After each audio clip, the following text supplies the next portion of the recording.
That's all that.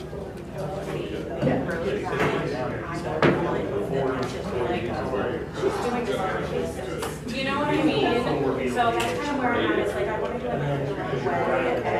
What is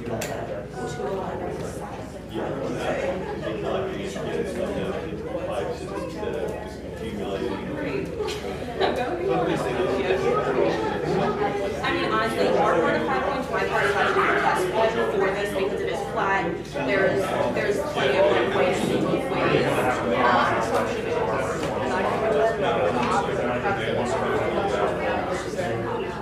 Sure, my original I love that.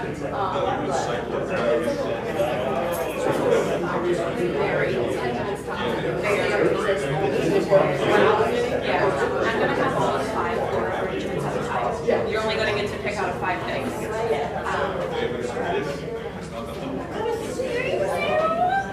I'm not gonna give you a hug. That's crazy, but I want to give you a hug. That's where I'm at right now.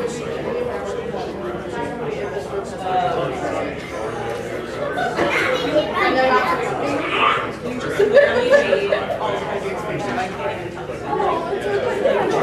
Okay, wonderful. Thank you so much, and I will not be bothered to anybody. And if I ever am, let me know.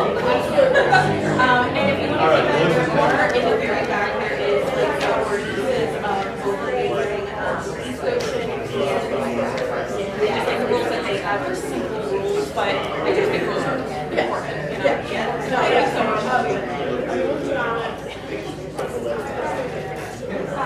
No, I'm a single mom. I just basically, I love growing flowers, I love making bouquets, and I'm like, I need something to do with these bouquets rather than just giving them away for free. That's what I've been doing. Yeah, exactly.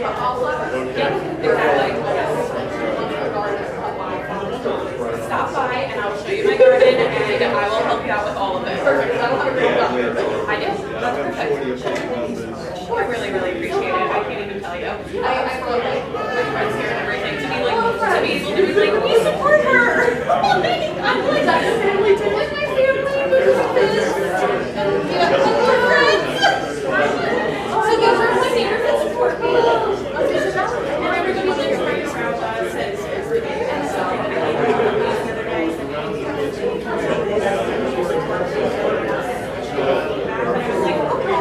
This could work, you know? Yeah, okay. I appreciate it. You want to say hang out for if not, I don't that I don't want to create any more. Dominic, go birds. Oh, come on. Go birds. I was right on the spot. You did in front of everyone. I was like, I won't publicly make myself public. Oh, look at that face. Great, thank you. No child, not so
I know, I told you too well. Know where these skeletons are.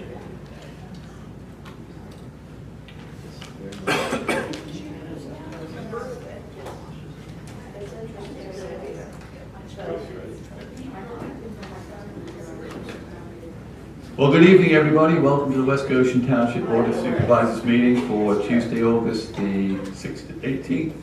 Will you please stand and join me in the Pledge of Allegiance? I pledge allegiance to the flag of the United States of America and to the republic for which it stands, one nation, under God, indivisible, with liberty and justice for all. Thank you.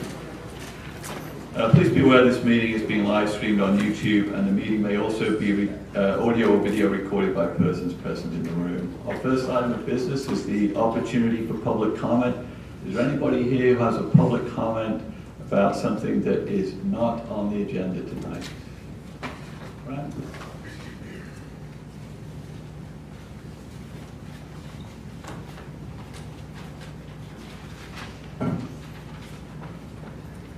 Good evening. My name is Grant Everhart. I'm Executive Director and Deputy Fire Chief of the Goshen Fire Company. I would like to address a statement that was made regarding the Goshen Fire Company in the August 4th Board of Supervisors meeting. During the last Board of Supervisors meeting, a statement was made that the Goshen Fire Company would no longer be performing any fundraising other than the Goshen Country Fair. The Goshen Fire Company continues to have a number of fundraising programs throughout the year, including 2 flower sales, the Goshen Country Fair, the 15-week club raffle, our ambulance subscription and capital donation drive, and our business contribution drive. We are deeply appreciative for the thousands of volunteer hours that make this possible, and I can say with confidence that the Goshen Fire Company performs more fundraising activities than any other fire or EMS agency in the Westchester area. The only change to our fundraising programs has been the discontinuance of the banquet hall rentals and our Sunday breakfast. After much review and thoughtful discussion with our members, we determined that the financial return from these programs was not commensurate with the number of volunteer hours needed to keep them running. Lastly, I want to point out that our members devote these hours to fundraising in addition to the 15 or 16 emergency responses that we are called out for every day. Like everyone else, our volunteers have a finite number of hours to devote to fire company work. So it is remarkable that they continue to find time to fundraise and still stay focused on our core mission, which is to provide emergency services to the community. If anyone has a question about the fire company, please feel free to contact me directly. Thank you. Thank you, Grant. Is there anyone else with a question or comment? Ms. Wills? My name is Nancy Wills. I live at 1106 New York Avenue. I'm here to say something nice. I don't know if many of you are aware that a few weeks ago, the West Side Little League represented this area in the Under 13 International World Series in Livermore, California. And while they didn't go real far, they did beat an Australian team. But more importantly, the morning that they left, the school district provided a bus, but more importantly, the West Goshen Police Department, Officer Liss, accompanied them to the airport. That was one of the major highlights of their morning because they were so excited they had a police escort. And now, what else do we have? The East Side Little League is going to represent Westchester in Williamsport, under 12. To me, the bottom line to this says how important the money that we put in Parks and Recreation to support these kids, whether it's on fields or courts or trails, those kids played on those surfaces. And the money that we put in, it creates a lifetime memory for these kids. So thank you all for everything you do to support those programs because it's really important. And again, thank you to the police department. That was really special.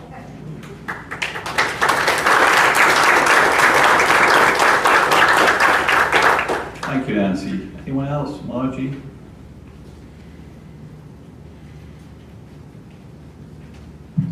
Hi, good evening. Margie Swart.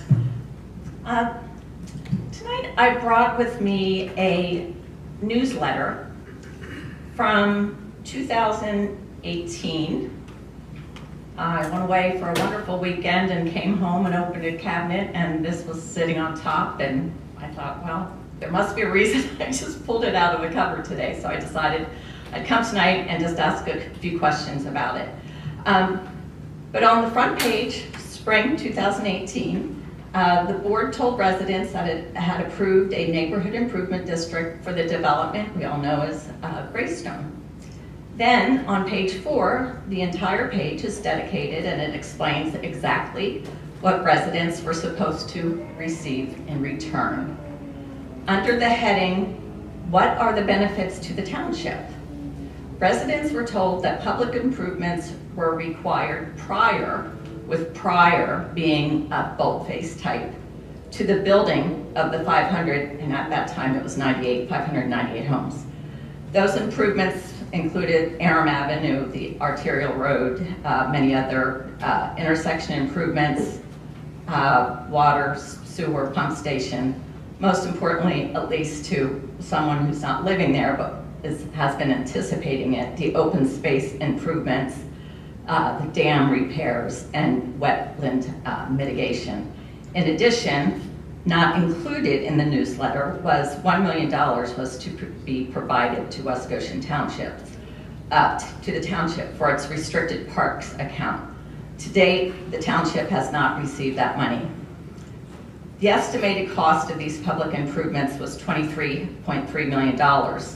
However, the bond that these new residents are paying for was $33 million, $10 million more than the actual public improvements. And then there was this sentence: the public improvements are projected to be completed by September 1st, 2020. That was nearly 6 years ago. Here we are in 2026, and major pieces of the infrastructure envisioned when the NID was approved still have not been turned over to the township. Roads and trails remain undedicated. The dam remains unresolved. The promised $1 million for the township's restricted parks account has not materialized. And homeowners continue to live with the consequences of a financing and development structure that was sold to the public very differently 8 years ago. I understand that projections can change, construction schedules change, developers change plans, circumstances arise that no one anticipated. But at some point, a misprojection becomes something more than a delay. This newsletter also promised oversight and future involvement. It specifically told residents that West Goshen Township would have representation on the Neighborhood Improvement District Board of Directors, quote, to provide oversight.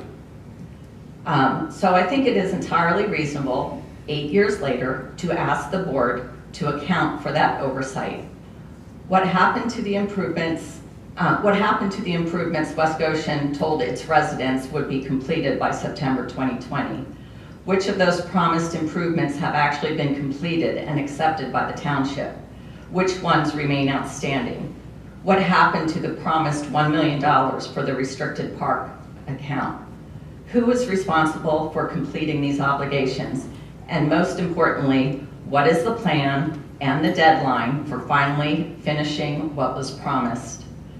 I'm not relying on hindsight or somebody's memory of what was said in 2018, although I was at those meetings.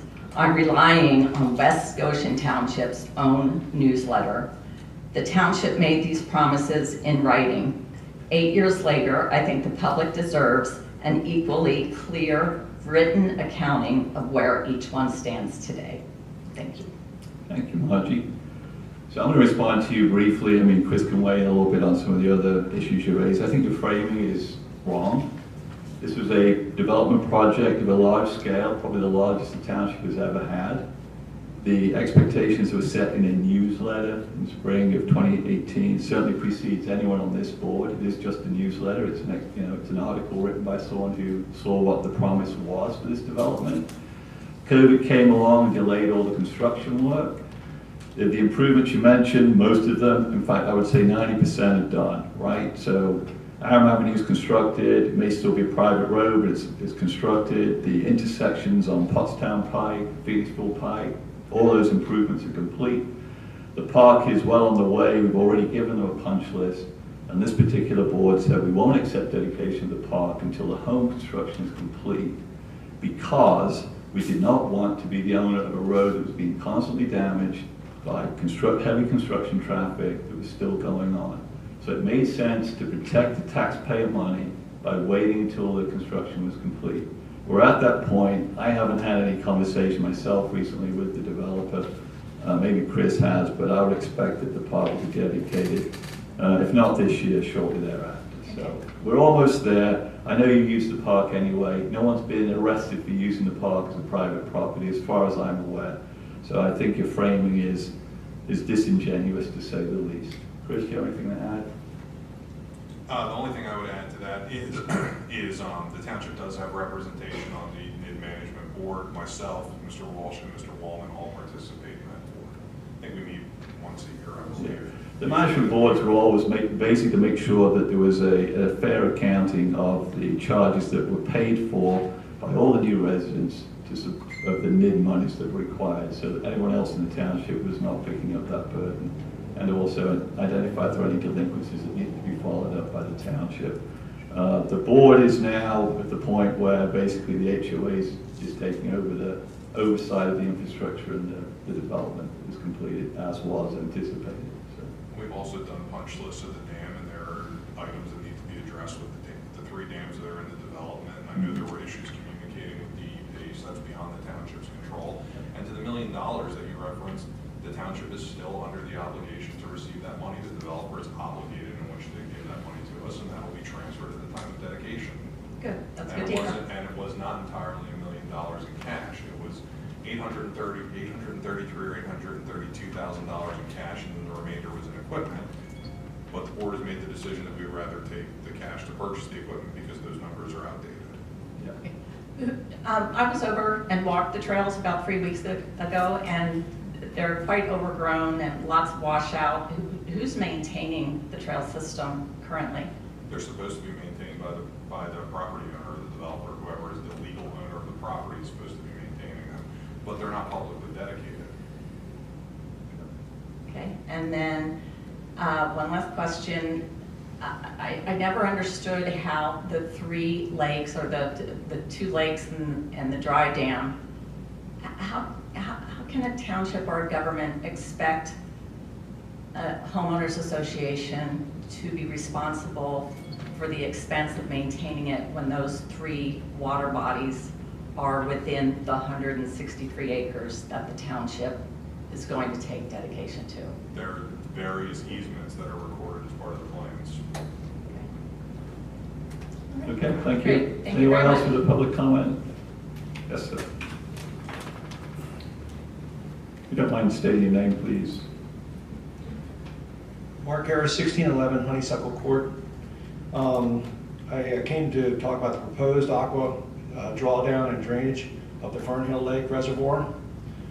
Aqua Pennsylvania has proposed drawing down the Fernhill Reservoir beginning in 2026, followed by the eventual dam deconstruction and permanent drainage of the reservoir. This would represent a significant change in the local community and natural environment.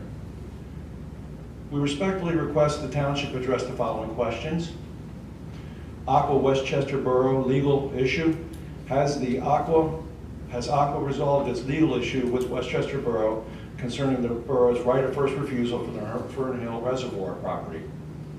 If so, Can we see if we can answer that question first? So we don't have any knowledge of any progress being made on that front. We're not in the loop on those conversations. That is correct. That wouldn't be something we would be subject to. That's a private real estate transaction between the borough and Aqua. does that impact the project that's going to go ongoing? I can't speak to that. Have you asked Borough Council those questions? I'm sorry? Have you asked Borough Council those questions? Westchester Borough? Mhm. No, I could certainly do that. That's a good suggestion. Thank you. They've not addressed it at any public meeting. It's not been on an agenda at any public Yeah. meeting. But you can ask them the question. Sure. I'll do that. There's a postponed public meeting. What is the status of the public meeting that Aqua was scheduled and proposed and postponed in June? So let's answer that. So we have no intention of scheduling a meeting with Aqua until they come back to us with having cleared out the legal issue about the right of first refusal for Westchester Borough. Assuming that they do resolve that, then we would regroup around scheduling that meeting. Township communication with Aqua. Has the Township and the Board of Supervisors had any recent communications with Aqua concerning the proposed drawdown and the eventual drainage of the Fern Hill Reservoir? No. Environmental assessment. Is the Township aware of environmental assessment, wildlife survey, or other environmental review concerning the proposed drawdown and drainage? We are not, but I think that would follow whenever they get to a point of deciding what to do with the property. And anything related to the drawdown or permitting will be done through DEP. Specifically, the assessments, I'm just going to read these off just to make sure I get this on the record here. Specifically, bald eagles and their fresh food source that they have there that they use a reservoir for, osprey, fish and aquatic habitat, waterfowl and migratory birds, and other wildlife dependent upon that reservoir. Thank you very much for addressing this. I am addressing some of these with the DPW or DEP, and thank you for the thing, and thank you guys for your service. Thank you. Is anyone else for the public comment question? Doug?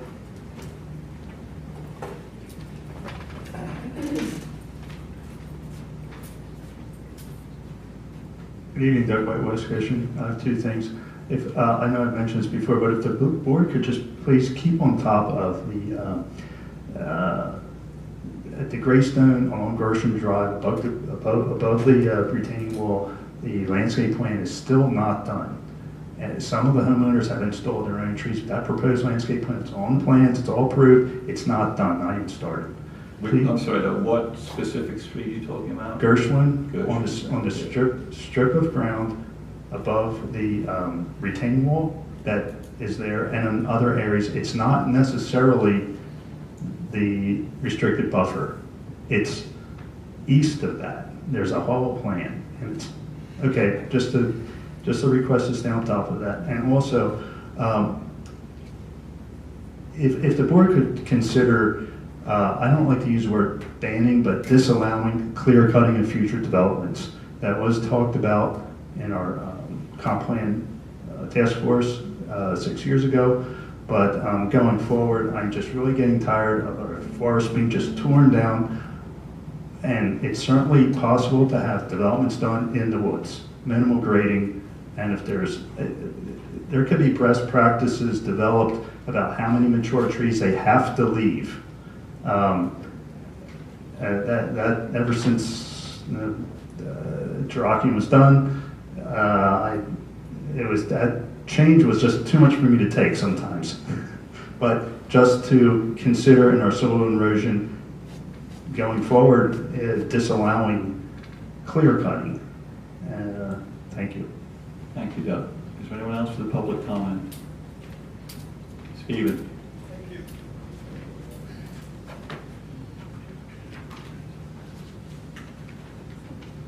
Good evening, board. Stephen Lyons, president of Save Forsyth Farms, 501c3, dedicated to preserving the American history of Forsyth Farm dating back to 1806 with national significance. The conservatorship process is obviously a complicated and painful topic for all of us, and we hope to continue to find a constructive way forward for a solution to the property. July 31st, Carl Ewald, the conservator, stated that he anticipates 6 to 8 weeks to secure all permitting. What we've discovered in our research is there's quite a lot of evidence pointing to the existence of bog turtles in this area, most specifically West Town Lake when they did their damming. And also the Stokes property, this is from the U.S. Fish and Wildlife, they documented on March 1st, 2021, that the proposed project is within the known range of the federally listed threatened bog turtle And the project is also within the range of the bald eagle, protected under the Bald and Golden Eagle Protection Acts. So that sends several signals to us. How is Carl anticipating and securing wetlands permitting, endangered species permitting, lead asbestos remediation permitting, and so forth within 6 to 8 weeks? And we are seeking a pause on a full demolition. And our proposal is a partial demolition that would address the public safety concerns of the interior of the property, which we acknowledge is in very dangerous condition, and most of the barn needs to come down. But if we can find a way to pause or slow this process and allow our group the opportunity to put forth our proposal within 6 months, we would raise the money for a new roof and then mothball the core structure of the home and the remainder of the additions knocked in. So this is our emerging thinking. Unfortunately, we're still pursuing the ability to intervene as a party of interest.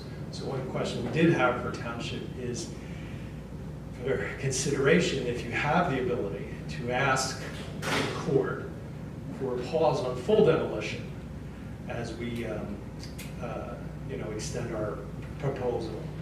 And those are my comments and ask. Thank you. Thank you, Stephen. Well, just to comment on that briefly, so this is an illegal process that's proceeding at this point. I believe that at the July 31st meeting, you were represented at that meeting. Did you have an attorney represent? Chadwick Schnee. Yeah, so you're aware of whatever the judge's thinking is, as well as we are at this point.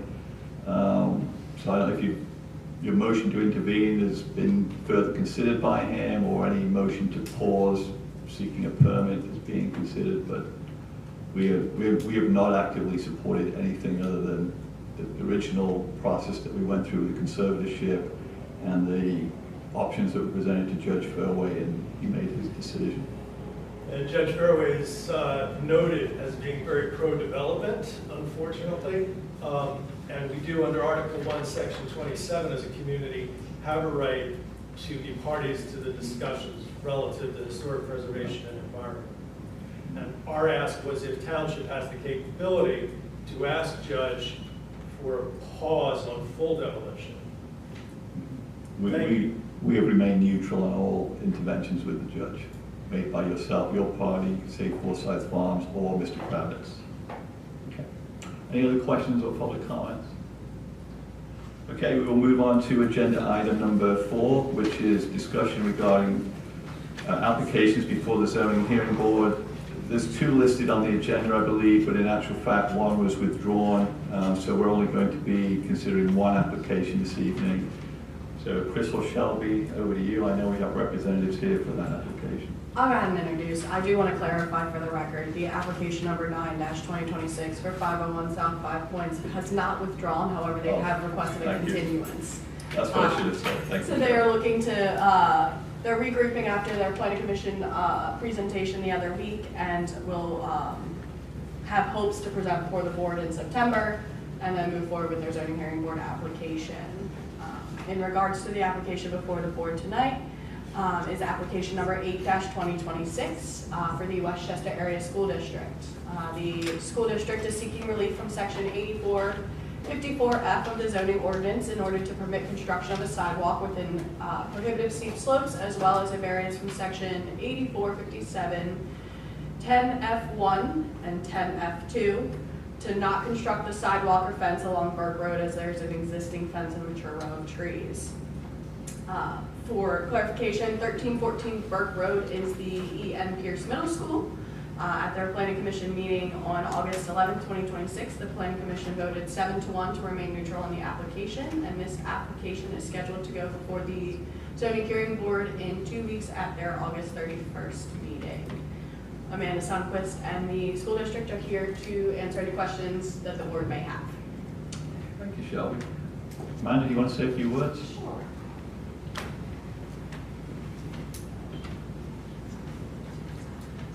see Ms. Smith is going to project our packet. I do have a hard copy of the packet. If anyone would prefer that in front of them, I can get that out. So, Just let me know. okay, great. And so, as Ms. Smith indicated, we're here this evening on a zoning application regarding an improvement and renovation project for the Pierce Middle School facility. You can see it is a split parcel. The portion of the parcel that is to the north of the red line is in West Whiteland Township, and the portion of the parcel to the south is in the West Goshen Township. The parcel has been used as a public school for about 65 years, and the last renovation of the site that would be considered a major renovation was in 1998, so about 30 years ago. Some of the improvements that are proposed are on the West Whiteland side. In particular, just for your interest, you can see the existing track and the interior field there. That's proposed to be converted to a turf field and with an improved track. There's a number of ADA approved walking trails, or walking sidewalks for pedestrian access down there. There you can see there is a modular classroom right above the red line on the building. That's proposed to be removed and replaced with permanent classroom, and there are a number of stormwater management facilities proposed for that side of the site. There was zoning relief required for the improvements on the West Whiteland side, which has been obtained, and we'll be proceeding with land development next there. On the West Goshen side of the site, the district is proposing a number of small additions to the building, and I want to be clear at the outset, those small additions are not to add more students to the building or more staff to the building. It's to right-size the existing building for the students who are already there. So there's no increase proposed for student population. It's more of to address the needs of the students who are in the building there and to modernize some of how education, how some of the delivery of services has changed over 30 years, as well as some of the programmatic needs, and so to be able to deliver that more efficiently. On that side, and we'll pull the plan up in a moment, there's some small additions proposed to the southern part of the school that are classroom additions. There's an addition proposed on the entrance in order to provide for a secure access, and a small addition on the kind of to the northeast on the parcel, also for classroom and storage space. There is a sidewalk proposed for internal access that's ADA compliant, and then there are stormwater conveyance facilities also proposed. What brings us to the board, and if we can move to sheet 3, there are 4. That works too. Oh, if you get the district is seeking 3 variances and 1 special exception, and I would put those in two categories. The first that I'll talk about is the requested relief in regard to the requirement to install a sidewalk along Burke Road with a 6-foot fence. This is what Burke Road looks like currently in front of the school district. As you can see, there is an upward slope with a berm. On top of that berm is a mature vegetation evergreen screen. It runs the full length of the property. Immediately behind that vegetation is a 12-foot tall chain link fence, which actually was replaced 2 months ago. And then behind that area, there is depending on where you are on the property, there's a small parking lot, there's a softball field, and then part of a retention basin that straddles the 2 townships. If the district was required to install the sidewalk, all of the berm would have to be removed and regraded. All the mature vegetation screen would have to be removed, as well as the existing 12-foot fence that's behind there. And in order to situate all those facilities, there is concern that we will lose the softball field due to the encroachment in that area. In addition, the district does not want to encourage the middle school students to be crossing Burke Road. Pierce Middle School is a school where all students are bus students. There are no walkers to Pierce Middle School, and so the district does not foresee that changing, and so particularly because the sidewalk is not connected to anywhere else, we don't want to encourage the crossing of that street. nor do we want to encourage individuals circulating around the school during the school day. The other piece, if you want to turn to the plan set that the district is looking for, is a dimensional variance related to in order to have grading for the building additions, as well as the ADA compliance sidewalk within the prohibited slope district, and then also regarding the prohibited steep slopes is the ability through the special exception to permit the stormwater conveyance system. And then I'm going to turn it over to Mr. Stengel, who can speak to where exactly that is in the plan and how that process would work. He is the landscape architect for the project. Okay, so before we do that, so just, I thought, obviously the sidewalk requirements in our zoning ordinance, it's not in the SALDO. So there's a specific sidewalk requirement or zoning ordinance related to educational uses, and that's what they're seeking the variance of. Yes. But there is you're correct, there is a corresponding requirement in the subdivision and land development ordinance, which their council stated at the planning commission meeting that they'll be seeking a waiver from as well. Okay. Thank you. I'm sorry, what's your name again, sir? My name is Barry Stengel. I'm with T&M Associates, Consulting Engineers. I'm also the Land Development Project Manager for the Pierce Middle School project before you this evening. As Amanda noted, there are, in the West Goshen Township portion of the property, here's the township line, there are several additions proposed. There's a classroom addition, there's an administrative and secure entrance addition here at the front of the school. There is some music classrooms proposed as an addition to the auditorium, and then there's a bit of this classroom addition here is a portion of it is within West Goshen Township. Aside from those additions, proposed site changes and improvements that are proposed because of the administrative addition I'm pointing to here. There currently, it might be difficult to see with the lightness of this print, but there are two loops, vehicle loops, that come off of this single driveway here off Burke Road. And the upper one is for school buses, and this is there's a sidewalk drop-off area here for the buses, and this is primarily used by parents and guardians who are dropping off kids. And this loop here, we're going to be shortening this parking lot just a bit to make room for this addition and sidewalk area that will be reconstructed in front of that loop. We're not going to lose any parking though. The parking, many, if not all of the parking spaces are oversized, well beyond what the township requires. So we're just going to restripe this parking lot here, and we won't lose any parking spaces. So we'll maintain, of course, the ADA handicap spaces. We'll be putting in a new ADA ramp here at this reconstructed plaza area in the front of the school. With regard to the variances that we're seeking, as Amanda mentioned, we are realigning. There's currently a sidewalk that kind of hugs the building here at the bottom of the building, and this addition does encroach upon where that sidewalk is right now. So we're going to realign that sidewalk around the addition that is in steep slopes.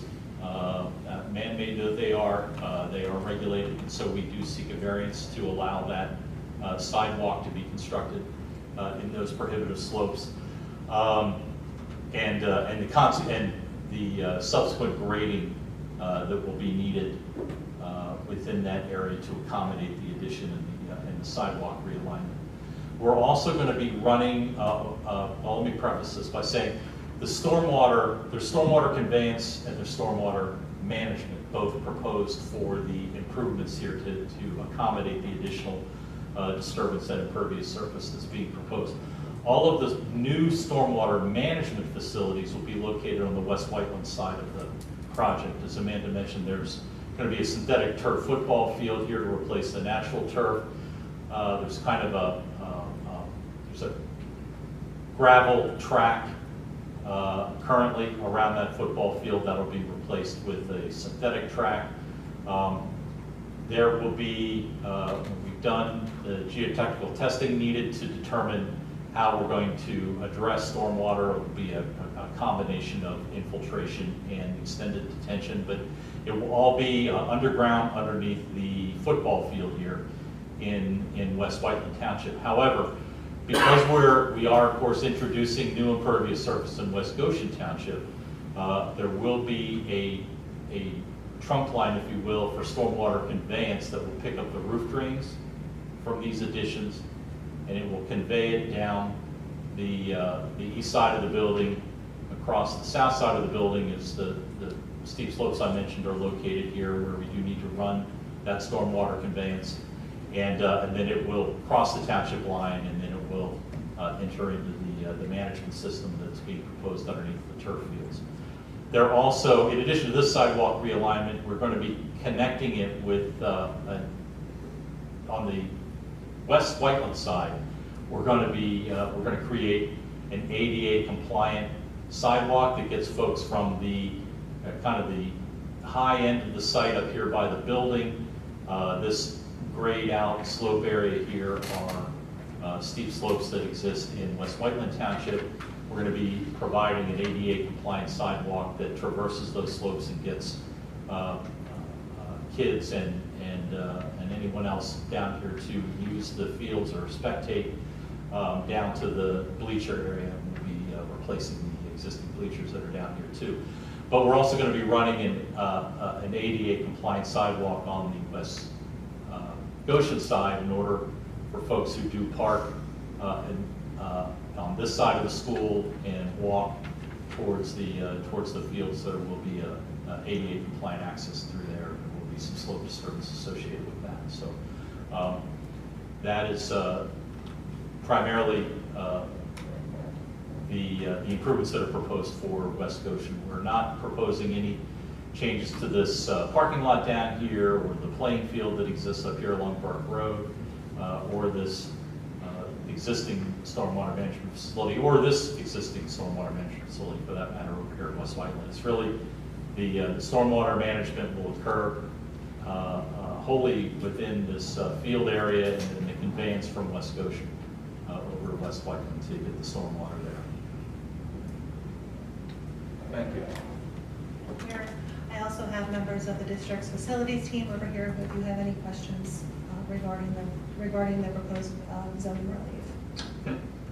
Questions from the board? Anyone have any questions? We're only being asked tonight if we want to take a position on this. Right. Correct. Yes, and the project will be back to you. We're going to need a conditional use, and then of course the land development plan, so you'll be seeing us again. So just one quick question, and again, it's not about zoning, it's just about the proposed stormwater conveyance. So I presume someone looked at cost benefit analysis to say this was the most effective way to run it to that single location. Was there any consideration at all of having some infiltration capability on the West Goshen side and not having to run such a long stormwater conveyance line? We don't have that basin was built some time ago. We don't really have the design that was done for it to determine what it's supposed to be receiving now, or what it's supposed to be handling. So your point's taken, but rather than split the stormwater management, which would increase, although it may shorten the conveyance, it would increase cost in terms of the infrastructure needed for the management itself. Since we did have to build an extensive stormwater system underneath the field to accommodate the synthetic field track, it just made sense to run everything in that direction. Thank you, good answer. Well, I don't think there's any more questions from the board, so is the board okay with just being neutral on this application? Yeah, so good luck with the zoning hearing board. Thank you for your presentations tonight. Thank you. Thank you. Okay, next is agenda item number 5, discussion and possible awarding of the contract for waste and recycling collection service for West Goshen Township.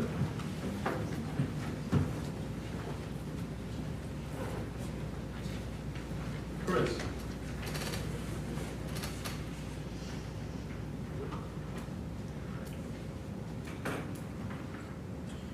Mr. Chairman, before the board this evening is consideration to award the contract for waste and recycling collection service for the township.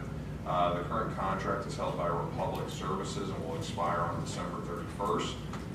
Bids were advertised in the June 25th and July 2nd editions of the Daily Local News and were opened on July 29, 2026. The bid was for a 3-year contract and services were outlined as follows. There was an option for twice-a-week trash collection and once-a-week bulk item collection. There was an option for once-a-week trash collection and once-a-month bulk item collection. Collection of recyclables once a week.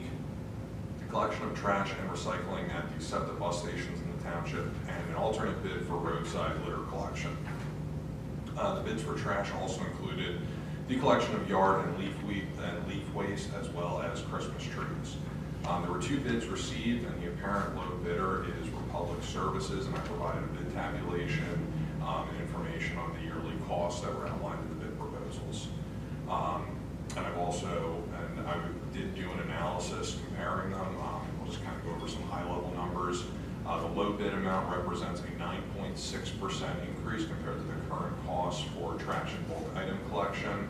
I did do a comparison from the last bid, and that increased from 2021 to 2022 by 7.6%. But I'll also note that recycling collection in that bid increased by 15% in terms of cost, and the current low bid only shows a $65 increase in 2027 based on the low bid amount. There is a 5% cost increase for each year of the contract for a public services bid, where they used a lower amount in the previous bid. The Republic Service, who is the low bidder, their amount for once a week and twice a week collection is identical. So since there wouldn't be any cost savings to change the service level, it's my recommendation not to conduct any kind of public survey and maintain the existing service level. I did speak about the litter collection program, I did speak to our Public Works Department, and they indicated that if we receive reports of trash or debris along township roads, they will go out and collect it. So we're already kind of providing that service to the community. And Republic Service decided not to bid on that component of the contract, and the price amount for Mascara was about $655,000 over a 3-year period. And then finally, just so the board is aware, in looking at the results, I do believe that the township's current waste and recycling fee will most likely need to be increased in 2027, probably around $10 per quarter, but we'll more thoroughly evaluate that as part of the 2027 budgeting process.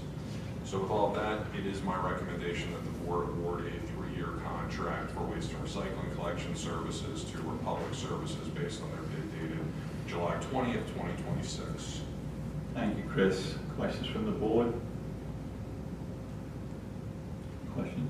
So just to clarify, the Republic bid included the bus stop pickup, right? It wasn't clear on the actual submission, but I believe you followed up with them since. That is correct. I did speak with them, and they confirmed that the collection from the bus stations is included in their trash, in the portion for trash collection. In your conversation with them, did they indicate any reason why they just bid the same amount for once versus twice a week collection of trash? They did not. Okay, well then, I'm going to make a motion to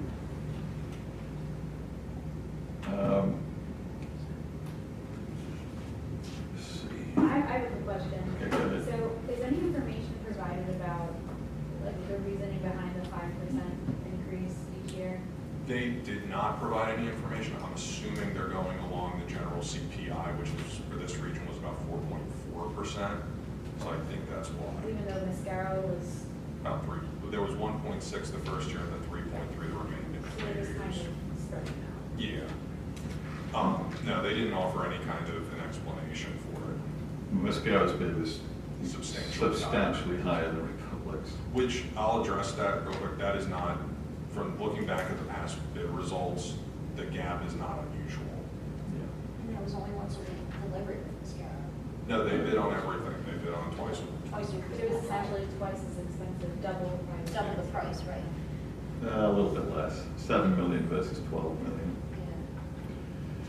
Yeah. Okay, so getting back to what I was trying to do, I will make a motion to award the contract for waste and recycling collection services for West Goshen Township to Republic Services for a 3-year contract in a total amount of $7,100,000 $37,160. Is there a second? I'll second that. Mr. Chairman, just to clarify, since the bid prices were the same, that was for option one.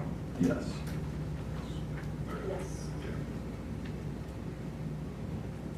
Option one. Which was maintaining the current level of service. Yes, correct. Thank you. Any board questions or public questions or comments on this motion? Doug? Is there any other bids from, say, Bozenski or Optinaker? Well, Optinaker did not request a copy of the bid specifications. Blazinski chose not to bid. They did show up to the awarding, to the announcement when they were open, to the bid opening. Mr. Chairman, was there a second on the motion? Yes, Okay. Steve. All right, thank you. I apologize. Is there any other questions or comments? Steve? Yeah, just to comment on, I think Republic Services does an exceptional job collecting our trash. And besides, the other thing they might consider here, well, no, we're not going to consider it, but they had to change containers to go to somebody else. If the same container could be used, but since you're going with Republic, I would think the container issue on that. Okay, thank you, Steve. Anyone else with a comment? Margie? Have you considered having Republic do the billing and handle all the finances? Since we do the trash and sewer billing together, it wouldn't really make sense to separate it out. We do everything as one. Yeah, what we're set up to do, we just purchased some new equipment for printing bills and all the rest of it. So we have a good in-house process. We're able to understand where we are with receipts and follow up with people. So I think it's a good customer service level we provide today. As I will note, as part of the bid specifications, we are starting to route complaints to the service provider starting in 2027. We'll put information in the newsletter. That way it's kind of sort of cutting us out as the middle person. Yeah, we had a problem on my street this week, but we got it resolved today. And Yeah, again, yes, ma'am. Would you mind stating your name for the record? Sure, my name is Suzanne Harkins. So, forgive me, I just wanted to clarify the numbers. So the service is going to be cut down from twice a week to once a week? No. No, okay. Stays the same. no change. No change in service, okay, thank you. And your last name, ma'am? Harkins, H-A-R-K-I-N-S. Doug? Just one more question.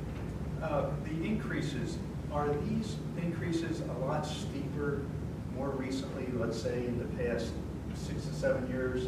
I just remember the trash bill costs being very stable for many years. Would you say that these increases are unusual or just a lot more within the past 8-9 years than before? I mean, the cost of fuel has gone up, the cost of labor has gone up. The tipping fees that we pay to the Chester County Solid Waste Authority have increased over the last few years. I mean, in looking at the numbers from year to year, I mean, you had a 7.6% increase from 21 into 22, and then a 9.6% increase in terms of the overall cost just for collection from it'll be from this year into next year. So I mean, it's been relatively stable the last 5 years. We've also been in a higher inflationary environment. I can tell you from speaking to my colleagues that a 9.6% increase is very low compared to some of the numbers that they've seen when they bid out this service. I think about it, I don't know what it was, last year I wrote in the newsletter about trash fees and the tying of that to the fee that we pay, and I gave the numbers over the last 10 years in terms of what the trash cost increase has been, and how the fee basically matches it, but it didn't seem out of line with the kind of averaged out at maybe 3% a year increase. Because we, as you know, we bid these things on 3-5-year contract terms. So. Any other questions, Margie? Just one last observation. So right now we're carrying a balance of about $600,000 in the waste and recycling fund, and I was always curious why we have that much money. Well, did you look at the bills we paid this month as well as the balance? No, I didn't. Well, we have a $250,000 bill to be approved tonight for 1-2 weeks worth of collection costs. So, or monthly, I don't know if it's 2 weeks or a month, but it's pretty low. That is one of the ones that is very close to having a liquidity concern, I think, in my opinion. And going into the 2022 budget, Christine had done an entire cash flow analysis during the life of the existing contract, which resulted in the increase increases to the trash fee, which resulted in the necessity for the increases to the trash fee that were done in 2022 and 2025. I mean, one thing we'll have to have a debate on during the budget process is obviously we have to cover the increase in costs as we go into 27, but people got used to, you know, 3-4 years before we raise a rate on a particular trash fee or sewer fee. You know, yet you see in this particular proposal our costs are going to go up 5% a year, so maybe we need to reflect on whether it's more appropriate to have annual increases to reflect the increase in costs that we're paying versus having a higher cost to start with and then no increases for a year or two, so to be determined. And I can speak just for where I live, our trash fee goes up every year. Yeah. Okay, any other questions? Okay, so we're ready to take the vote. All in favor say aye. Aye. Is there any opposition? Hearing none, the motion passes 4-0. Okay, we'll move on to agenda item number 6. Final discussion on the construction of a splash pad in West Goshen Community Park and possible approval of a proposal from General Recreation through the CoStar's Cooperative Purchasing Program. We'll introduce this one. So before the board this evening is that final discussion regarding the construction of a splash pad and the possible approval of a proposal from General Rec through the CoStar's program. The final layout and design plans have been revised in accordance with the discussion by the board and the Park and Rec board. Updated plans were provided as part of the public information. General Recreation submitted a revised proposal for the board's consideration. There are 2 before the board this evening. The first proposal includes the equipment and installation at a total price of $395,382. The second proposal includes the equipment and installation, as well as an alternate item for the installation of a shade structure. The total with the shade structure is $434,194. The proposed shade structure is the same one that was discussed previously with fabric and quick release to allow them to be stored in the winter. If the board accepts this proposal from General Recreation, the following would be the expected timeline. Final design will be completed in the next 3 to 6 weeks. The site plans would be coordinated with the final design. The equipment would be delivered in December in preparation for spring installation. The site work contract would be bid out this fall and would commence in the new year ahead of the splash pad installation. The goal is to have the amenity operational for summer 2027, and we believe Township staff believe that this target is highly attainable. As the board is aware, the cost of this and all the other improvements completed in West Goshen Community Park are being offset by grants that have been received, including a $60,500 specific grant for the splash pad project. All right, so board questions on the current proposal we have. We have talked about this several times in the last few months. Mr. Chairman, I do have the plans in case the board wants to review any of these items. So the revised plan is based on the feedback that was provided in terms of the equipment. So we've updated the plans to include the central feature recommended by the Park and Recreation Board that we reviewed. I believe that was back at our meeting on May 21st. And then this shows everybody having a grand old time. These are all of the spray zones. We've incorporated the solenoids that were previously discussed. And then this shows, Chris, correct me if I'm wrong, this will just show where the shade structures will be located, correct? Potential locations. The final location will have to be determined when we get the final design. Because there's some grading complications we have to deal with. So the lower shade structure, I will say, will need to shift. So it'll be further around the backside of the smaller splash pad area. And as the board's aware, we are installing the necessary electrical line through the bathroom renovation project. So that's going to be installed as we finish that up. Okay. Any board questions or thoughts? So we're sort of being asked tonight to decide whether we want to incorporate the shade structures. Yes, so the question before the board is whether to incorporate the shade structures and to approve one of the 2 proposals from General Recreation through CoStar's. Those proposals are valid through, I believe, September 15th, and then the pricing will increase. There is, I don't remember off the top of my head the price difference, so that's the ultimate question that's before the board. And then if it's approved, General Recreation would place the equipment on order, and we believe it would be received in December, I believe it is. We we'd be looking at a December timeline for that. Chris would finish the design, we would put that out to bid, and then hopefully start construction early on. Chris, correct me if I'm wrong, but you were looking at a 30 to 45 day contract for this site work, correct? Thereabouts, probably more 45 to 60 day range, sorry, I misspoke earlier. That's fine, 45 to 60. Where would we store this equipment from General Rec? So I talked to Mike Cacovo, and we might have to store it on site here. He was going to talk to Mark about the potential location to store it here. On the township complex, though, right? You Yeah. mean when it's delivered? When it's delivered, yeah. Well, okay. I mean, as far as the shade structures go, I think that it's a good investment to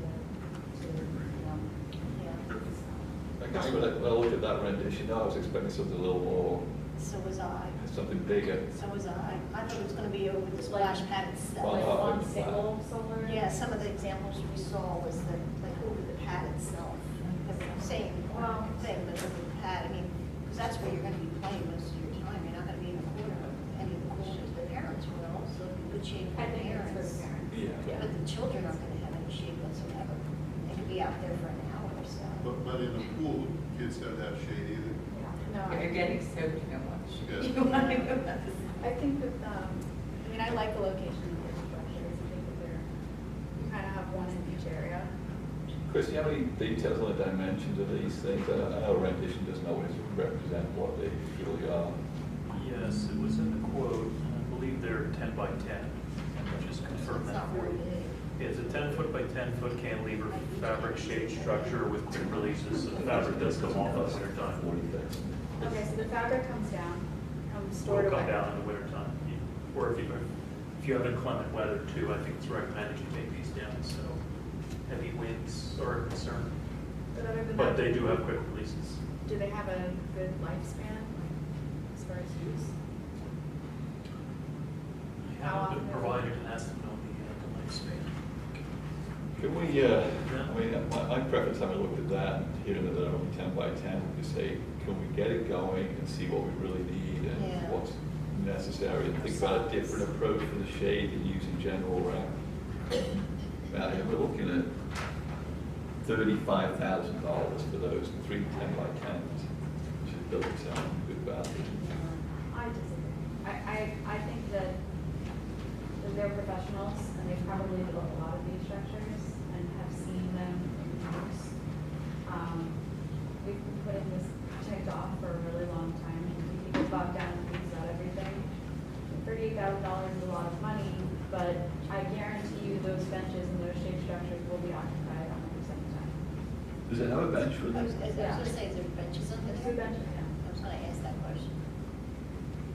There's a concrete pad associated with them too. There's a pretty substantial footing for these structures too, because it is a cantilevered structure.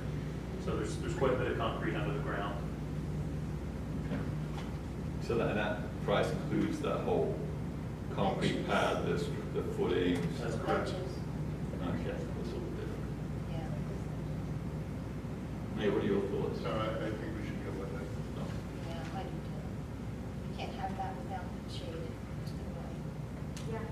Yeah. All right, well, let's see, is the board member going to take a motion? I'll make the motion So the motion is,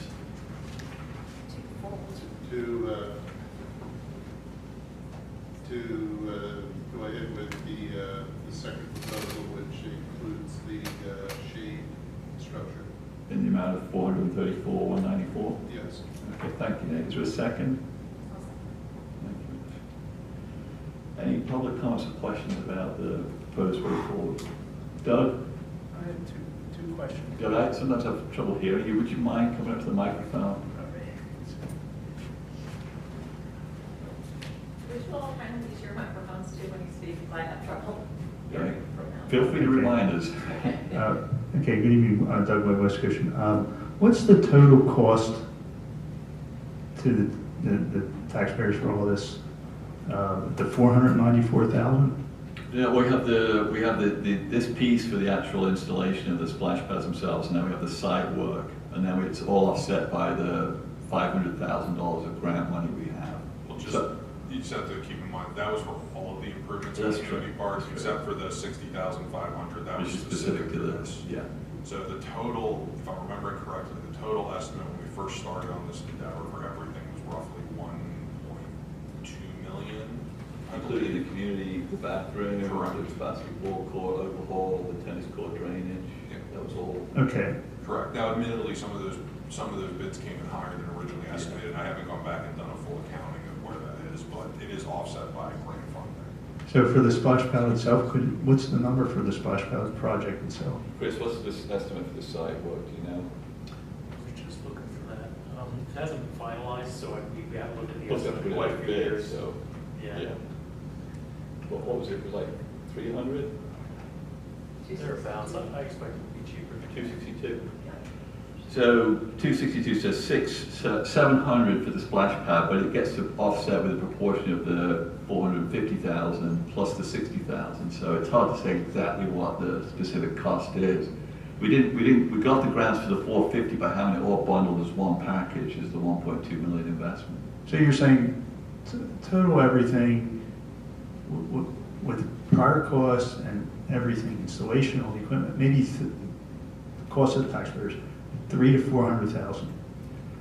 The best way for me to frame it is the total cost of the taxpayer is going to be in the order of 700,000 or 800,000 for everything: splash pad, tennis court drainage, new bathroom, basketball overhaul.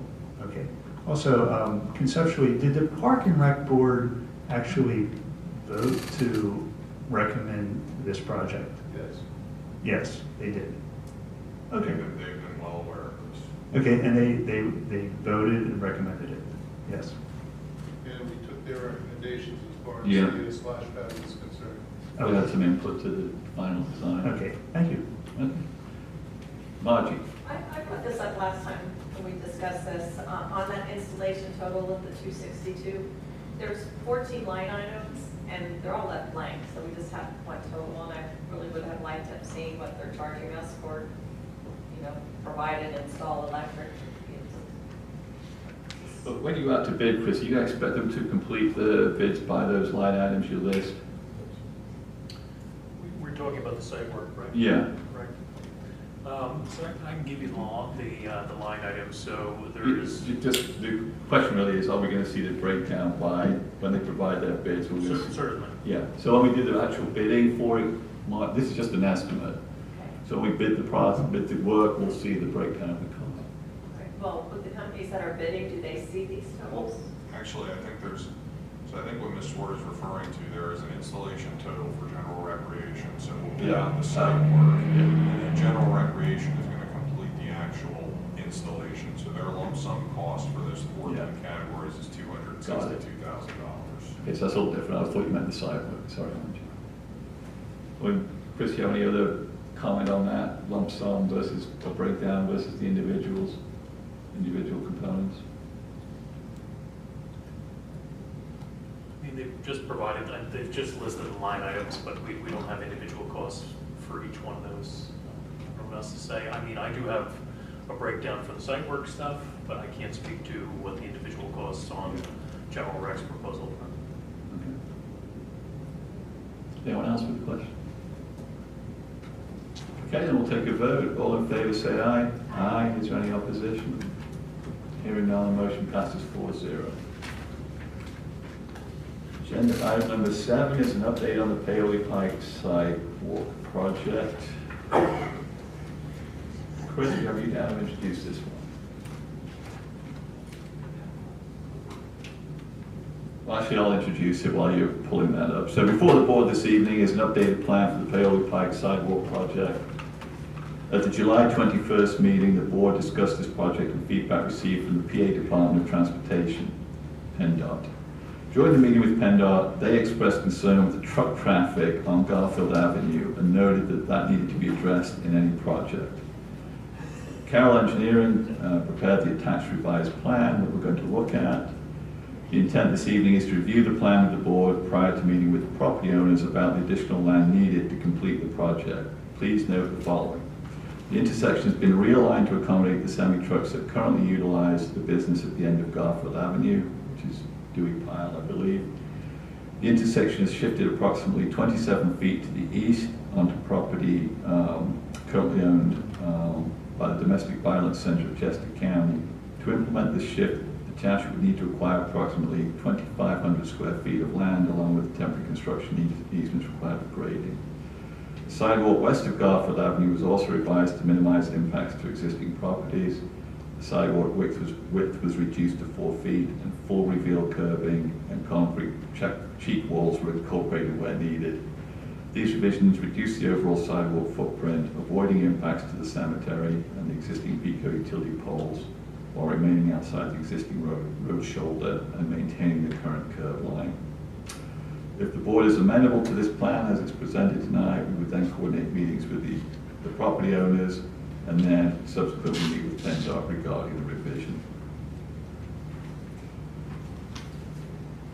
As discussed at the July 21st meeting, the intention would then be to submit a grant application due to the anticipated cost of the project.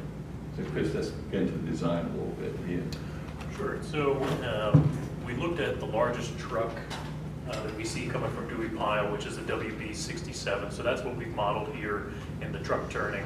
As you may recall, there's a kind of a troublesome spot at the corner of the intersection there where we have a highly utilized utility pole. So it really wasn't feasible to try to move that pole. So we looked at realigning the intersection to the east.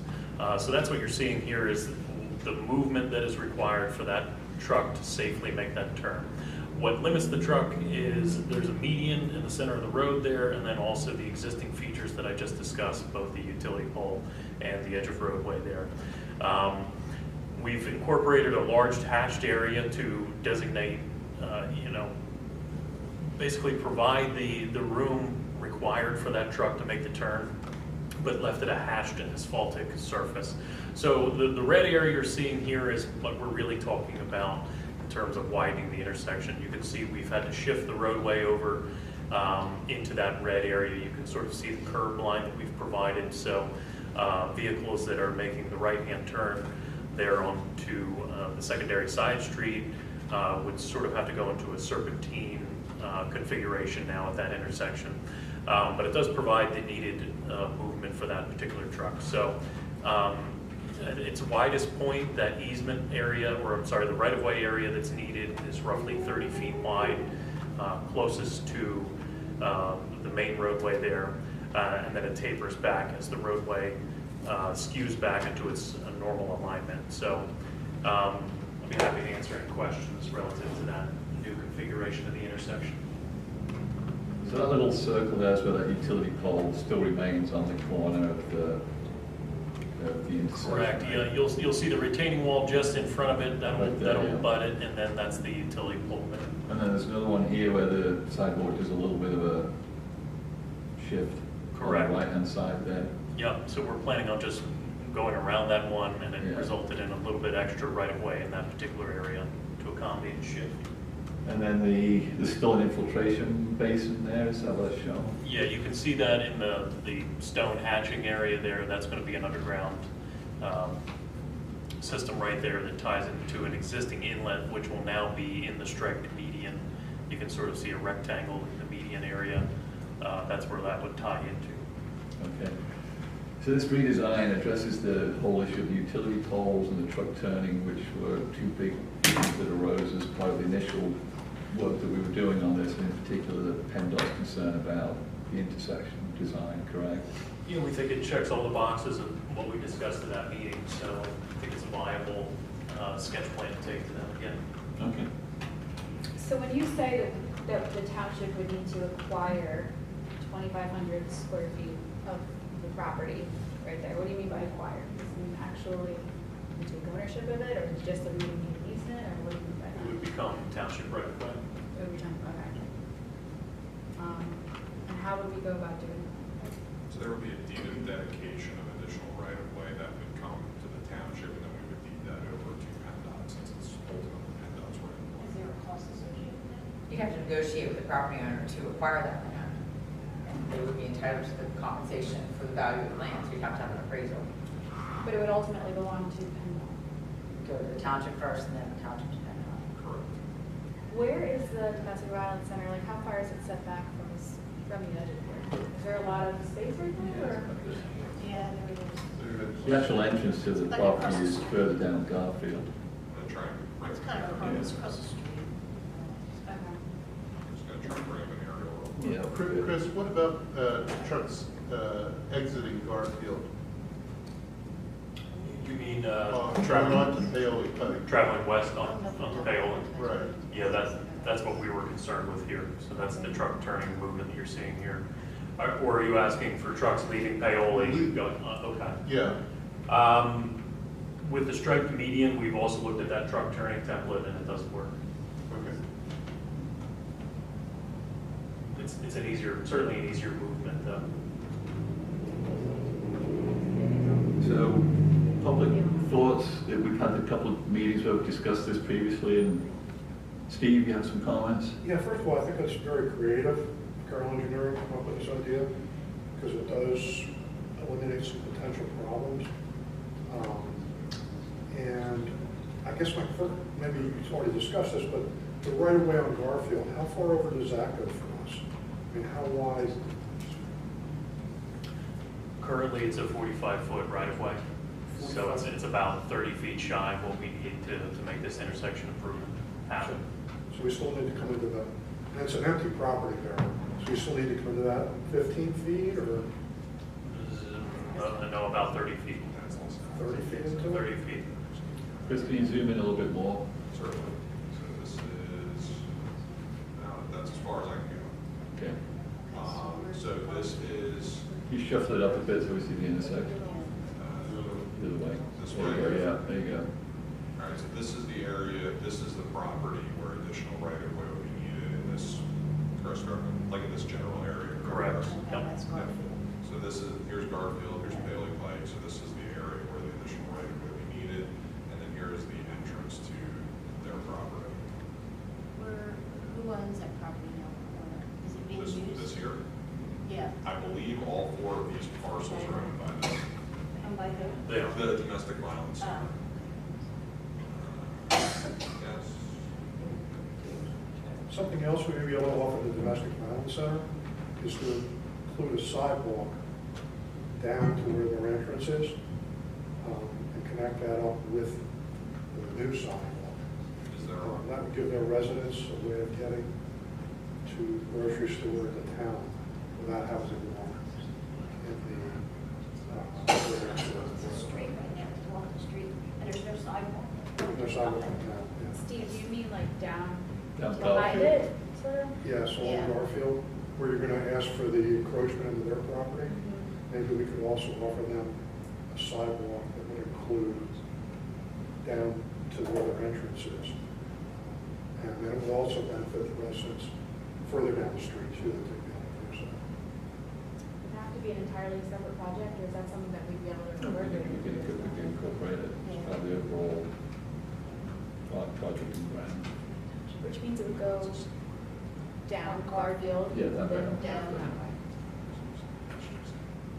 Other questions? Doug? Right, the entrance facility there. How's the secondary street? My opinion on this is. Does your mind go after the microphone, so. Get your steps in tonight. Doug White, West Goshen. So we're gonna have to acquire this project.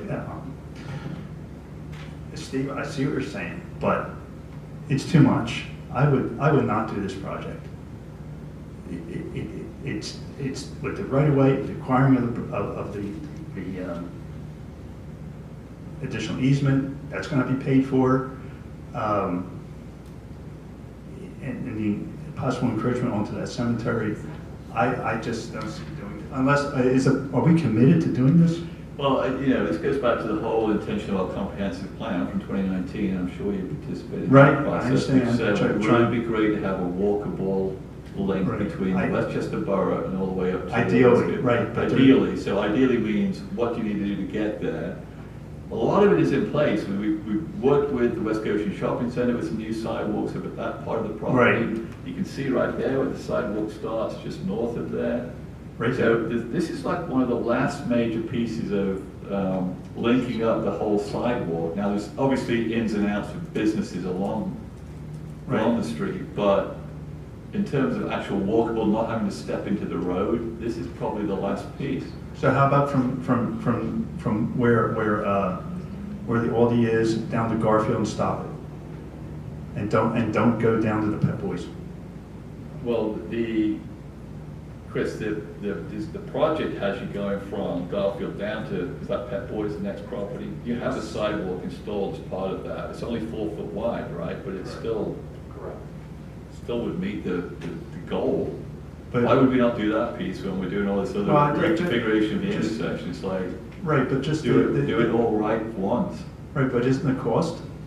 Well, remember, the goal here is to, again, all these projects that are major infrastructure projects, we seek grants for them. So we can go to the PennDOT multimodal grant, the same granting body that gave us everything we needed for Montgomery Avenue. We wouldn't be able to do that project with, well, we could, but we're trying to conserve the funds we have by seeking grants. And this is a major one. We could get borough support from this.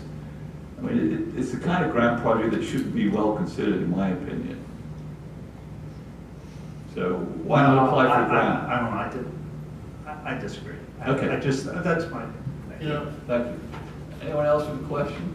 I have a comment. Yeah. Having doing the creek cleanup and having to walk down Paley Pike, it is treacherous without a sidewalk. And I see people every day walking up or down, getting to one of the shopping centers. So I think it's definitely needed. We're going to do it anyway, whether there's a sidewalk or not, so might as well make it safe for the public.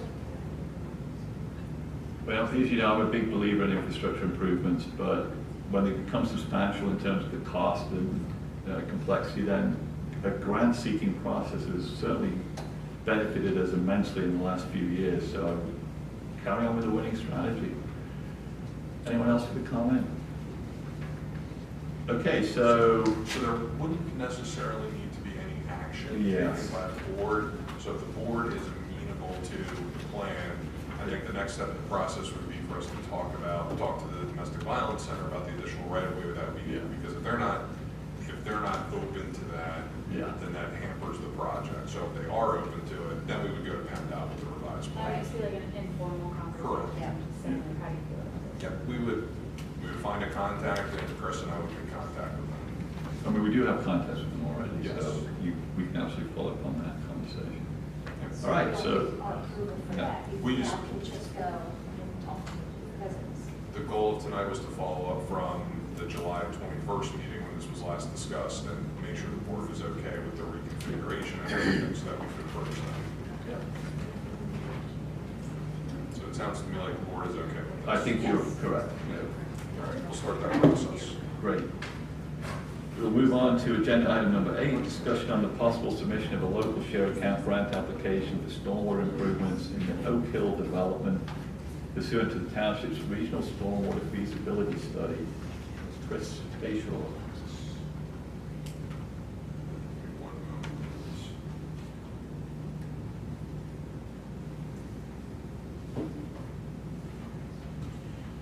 Before the board this evening is discussion on the possible submission of a local share account grant application for stormwater improvements to the Oak Hill development.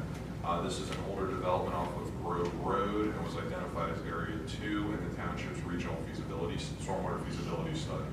While this area ranked 6th out of the 16 study areas during the evaluation in 2022, the township has received numerous stormwater concerns in the last year.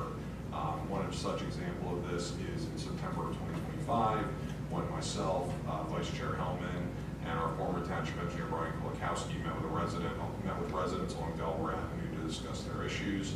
I've also received concerns from residents in the area of New York Avenue, and I also believe that a resident from this development appeared in front of the board last year to discuss stormwater issues that they were experiencing. Chris Peterson and I believe that this would be a good candidate for an LSA application, and I just want to advise the board of the following. Similar to the township's community development block grant application for the Chatwood development, the scope of the overall project will need to be scaled back as the opinion of probable cost exceeds the $1 million maximum award threshold for the LSA program.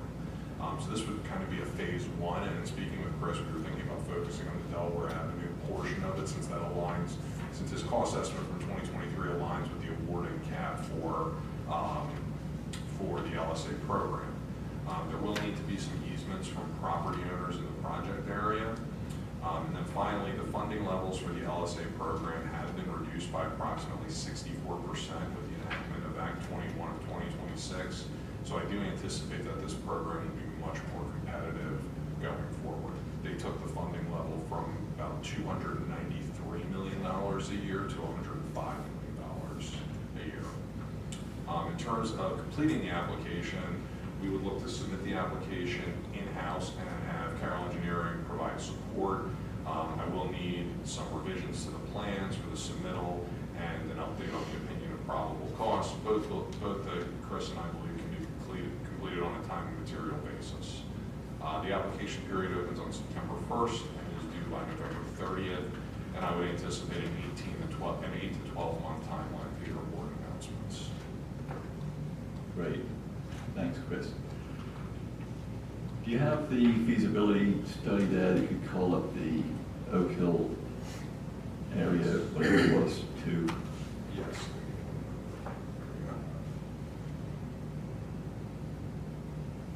Well, Chris does that. Does anybody have questions from the board for Chris Peterson or Chris? So this was just, these were the 16 study areas from the study that was completed. And then and then how they were ranked. Yeah. And then these were so this is the overall project design. So the Delaware Avenue area. Yeah, can you zoom in on the bottom of that? So just to remind people, this feasibility study is all available online, but for the 3 areas in the Oak Hill neighborhood, there was one area that was called the Pennsylvania Avenue area, which is to the north of what we're looking at now, and that came in at 1.26 million. The Delaware Avenue improvements were at 1.03 million, and then there was Carolina Avenue, which is again to the north, which was 446,000. So these were the 3 areas that Carroll Engineering have worked on in terms of stormwater improvements that could potentially benefit this neighborhood.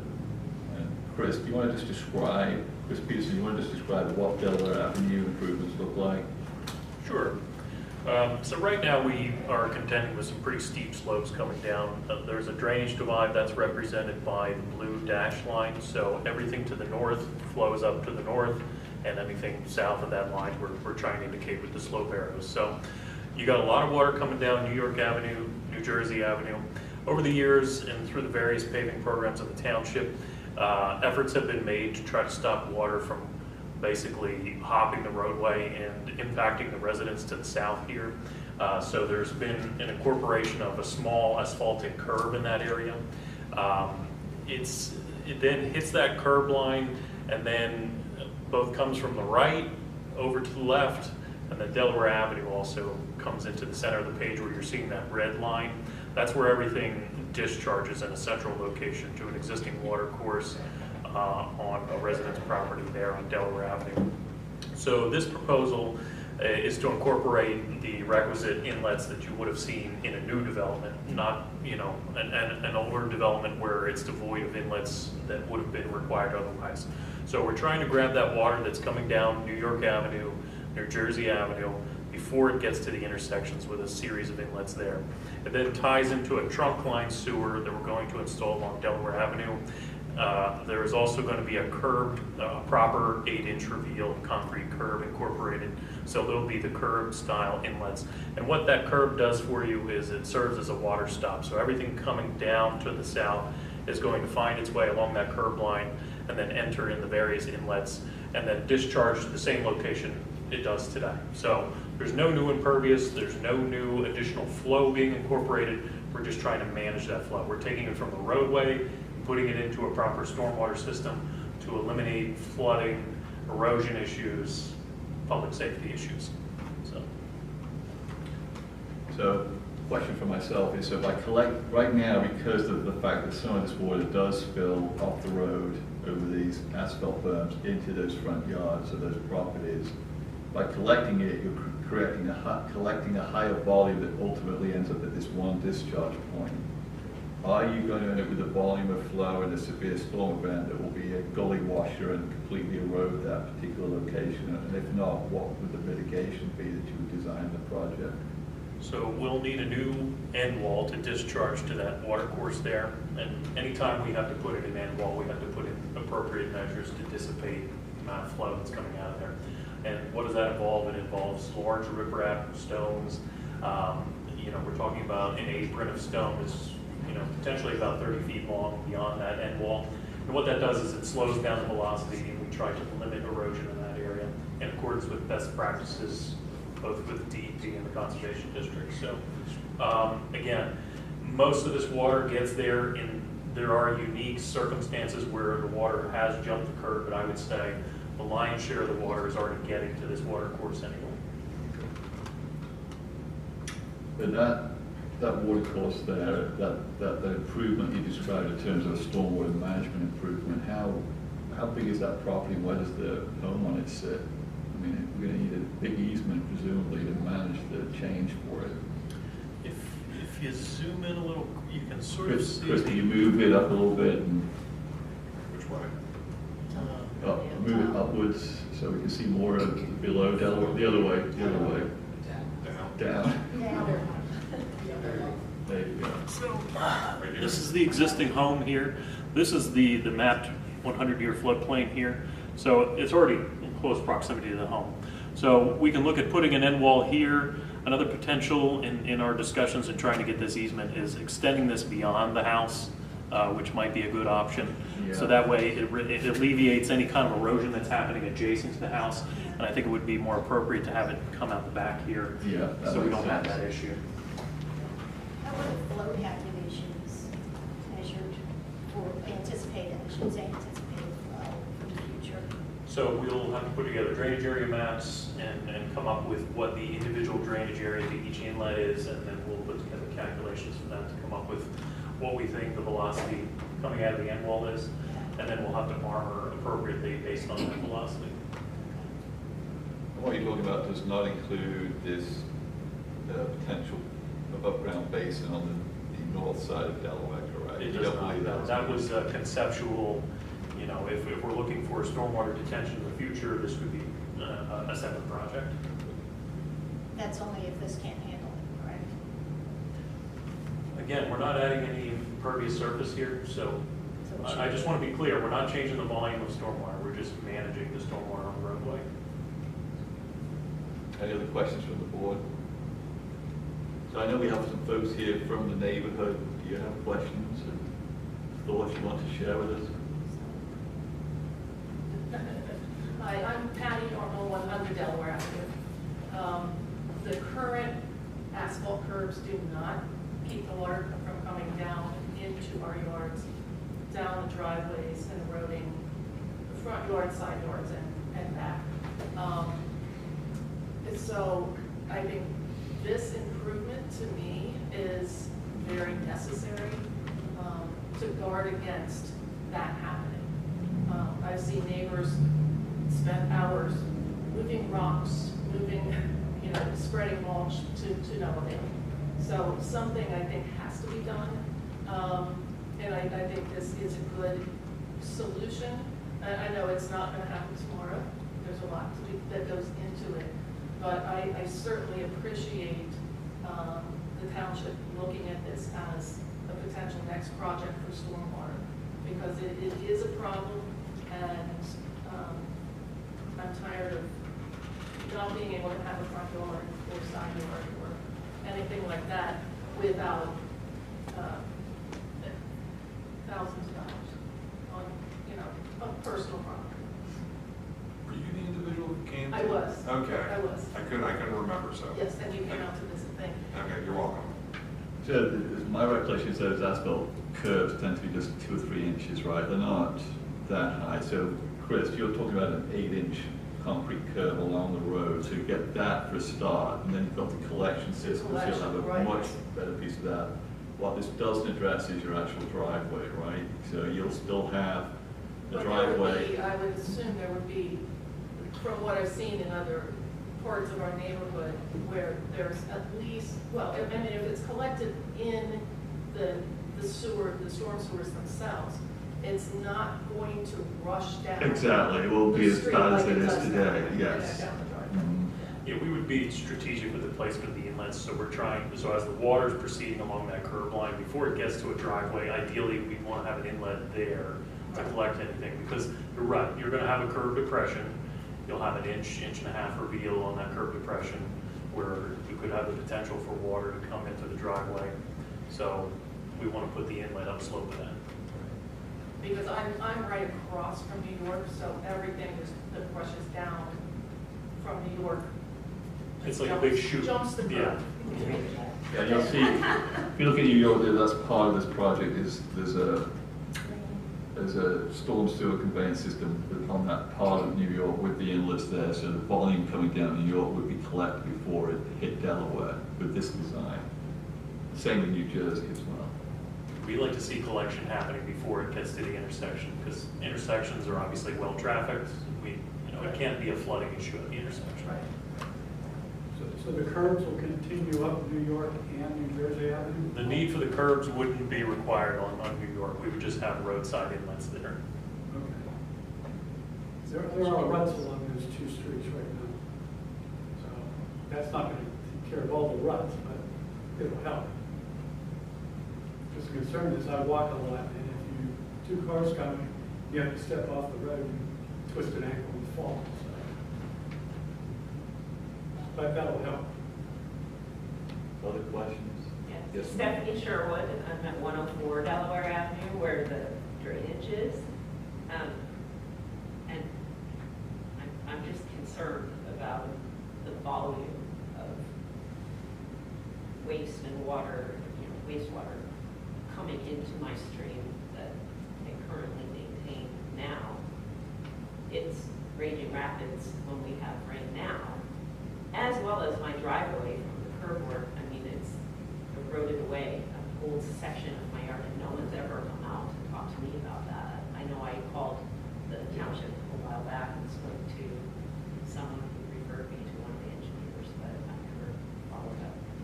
I took pictures, sent email with photos and videos of when we get a storm and what my front yard looks like, and it's like a lake, and then what my driveway has all of the runoff and nothing's going into, and it's the way the curbs are established now, right? That they're just, I don't know if it's the angulation or what, that's why I said an engineer needs to look at this because it's not working the way it should be working. But now, after seeing this is the first time I've seen this map. I'm concerned about the volume now that's going to come into that stream and into my property when we get storms. I think the difference, like as Mr. Peterson stated, the volume's not going to change, but it's going to be managed and controlled. So that's the difference. So it's not going to be. Can I just challenge that a little bit? So, Chris, I know you answered my question, but right now, folks are saying the asphalt berms are inadequate to maintain it on the roadway. So you are getting spillovers. It rushes down New York, crosses Delaware into those yards, so it doesn't reach this lady's property. Some volume is not reaching this lady's property. But you're going to be collecting all that volume now and bringing it down to discharge at that point. So surely there will be an increase in volume at that particular low point. It's one of these cases where it's very hard to quantify what's actually jumping the curb in this instance. What we like to do is go out during rainy conditions and try to get some idea of what that volume could be so that we can incorporate that into our calculations. And I think I want to come back to an idea that we were talking about earlier, and that's extending this storm network beyond your house so that we don't have the flooding in the front yard. And I think that would be most appropriate in this situation. Because then it would be exiting at the rear of your property rather than by the street and leaving this water to traverse your property to the rear of the property. What we would look to do likely in this situation is extend the storm sewer all the way to the rear of the property so that it's exiting at the lowest side. So the existing stream I have there will be covered over? We would look at that option, yeah. And with the conveyance of an easement to the township, the maintenance then falls on the municipality to then take care of any erosion that's happening. I'm constantly pulling debris out of it and for all the things that I can't do with it, but I've done my best to bring rocks in and plantings. I've been there almost 20 years now, and I was a hydrogeologist, and I learned a lot from him about knowing that the more things that water travels over, by the time it gets into my yard where we've got pets and that drinking out of it, the water's probably cleaner back there when it's first coming in. So I've done my best to make sure that ecologically I see salamanders and turtles back there, so I know the water can't be toxic, so to speak. But yeah, this is just concerning the volume that's going to be coming through, and what type of construction would need to go on to make it. Chris, can you describe a little bit more what, I'm trying to visualize it myself. So you've got these underground, under the road pipes, 18, 24-inch diameter coming down, meeting here at the entrance to this property, and then you're going to run another concrete pipe into the property towards the back of the property, so everything would discharge behind the home. Correct, yes. So what about the stream itself, or the water that's coming from the other part of the development? So this is a pretty small may. stream on the north side of Delaware. It's not. Yeah, we have, as you can see by these contours, we have some flow coming in here. Yeah. So, and that basically just conveys it across the street right now. So this would become a place where the water from this side and this side would then 90 out this way, right? So right now we're showing, I guess this is the existing end wall. There would be something similar to this, but it would be a newer concrete end wall, and we would look to extend it out to the rear of the property. So the pipe essentially would be laid at the invert of the creek now, and then there'd be some filling over top of that pipe. So But it's going to go all the way through my property. I think that would be most ideal, because then you don't have this discharge ahead of your house. It would then be at the rear of the property and exiting your property at that point. So then you're not relying on overland conveyance over your property, which can cause erosion and things. If it's confined to a pipe and we put an end wall here, we can put a leveling area over top of the pipe, so it'll roughly get about 3 to 4 feet higher in that area and create a level spot where you previously had a ditch. So you're going to remove all of the vegetation, and I have 40-foot trees back there. We're just confined to the water course itself with the pipe. Right, So we would need about a 6-foot swath to accommodate the pipe. So your support for this would be critical, because we can't do this project without you. Right, I mean, and it needs to be done, like, you need to come out and see what's back there.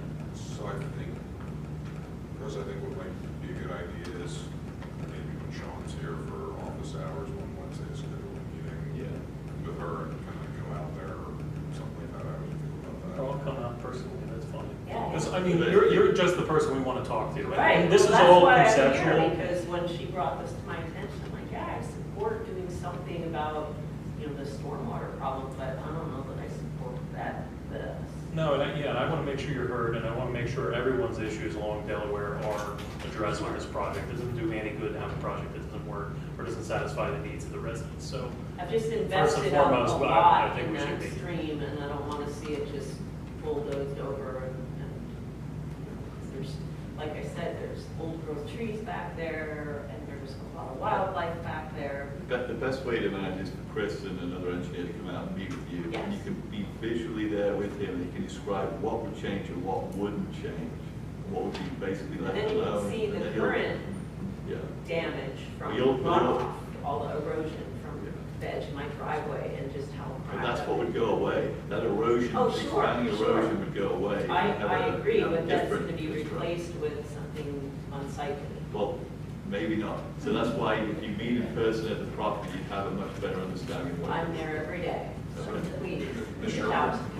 Sherwood, what I recommend you do is send me an email, and I will put you in touch with Mr. Peterson, and we will schedule a Do you meeting. want my email Well, address? sure. Hey, Chris, I'm going to be out this Thursday for the pre-construction meeting for Warren Roads. Perfect. Yeah, I can come at like 11. please, Stephanie.Sherwood@gmail.com. Because I'm just curious where that orange is, whether We'll we get put it on the other I side. welcome it, and I'm happy to, Delaware like, Avenue. be creative about what That, we you know, want to Well, maintain. just like your you're trying to handle as the well water as on the other side of the road get before it gets to Delaware. stormwater. Why would you not do the same with that Yeah, orange? I'll send you something tomorrow, we'll start doing it. Not following, I'm sorry. Where that orange The line. line is, that's Red gonna, line. what's that Red gonna line. be? That's an That was underground to pipe. collect from the other side of the road. and then So pipe why it should, up. why? Oh, the orange is existing, the red Yeah, right that's now? existing. That's the existing. Oh, that's Okay. existing. It just, Okay. there's just a pipe going across the road, that's it. Okay. All right, so you're just, okay, I got it. Because where the green is, what's the green on the other side of Delaware? What's that gonna be? There's no end wall on the other side, it's just a pipe, so. So that would be the walls. The green, yeah, we would have to put an end wall there. Okay,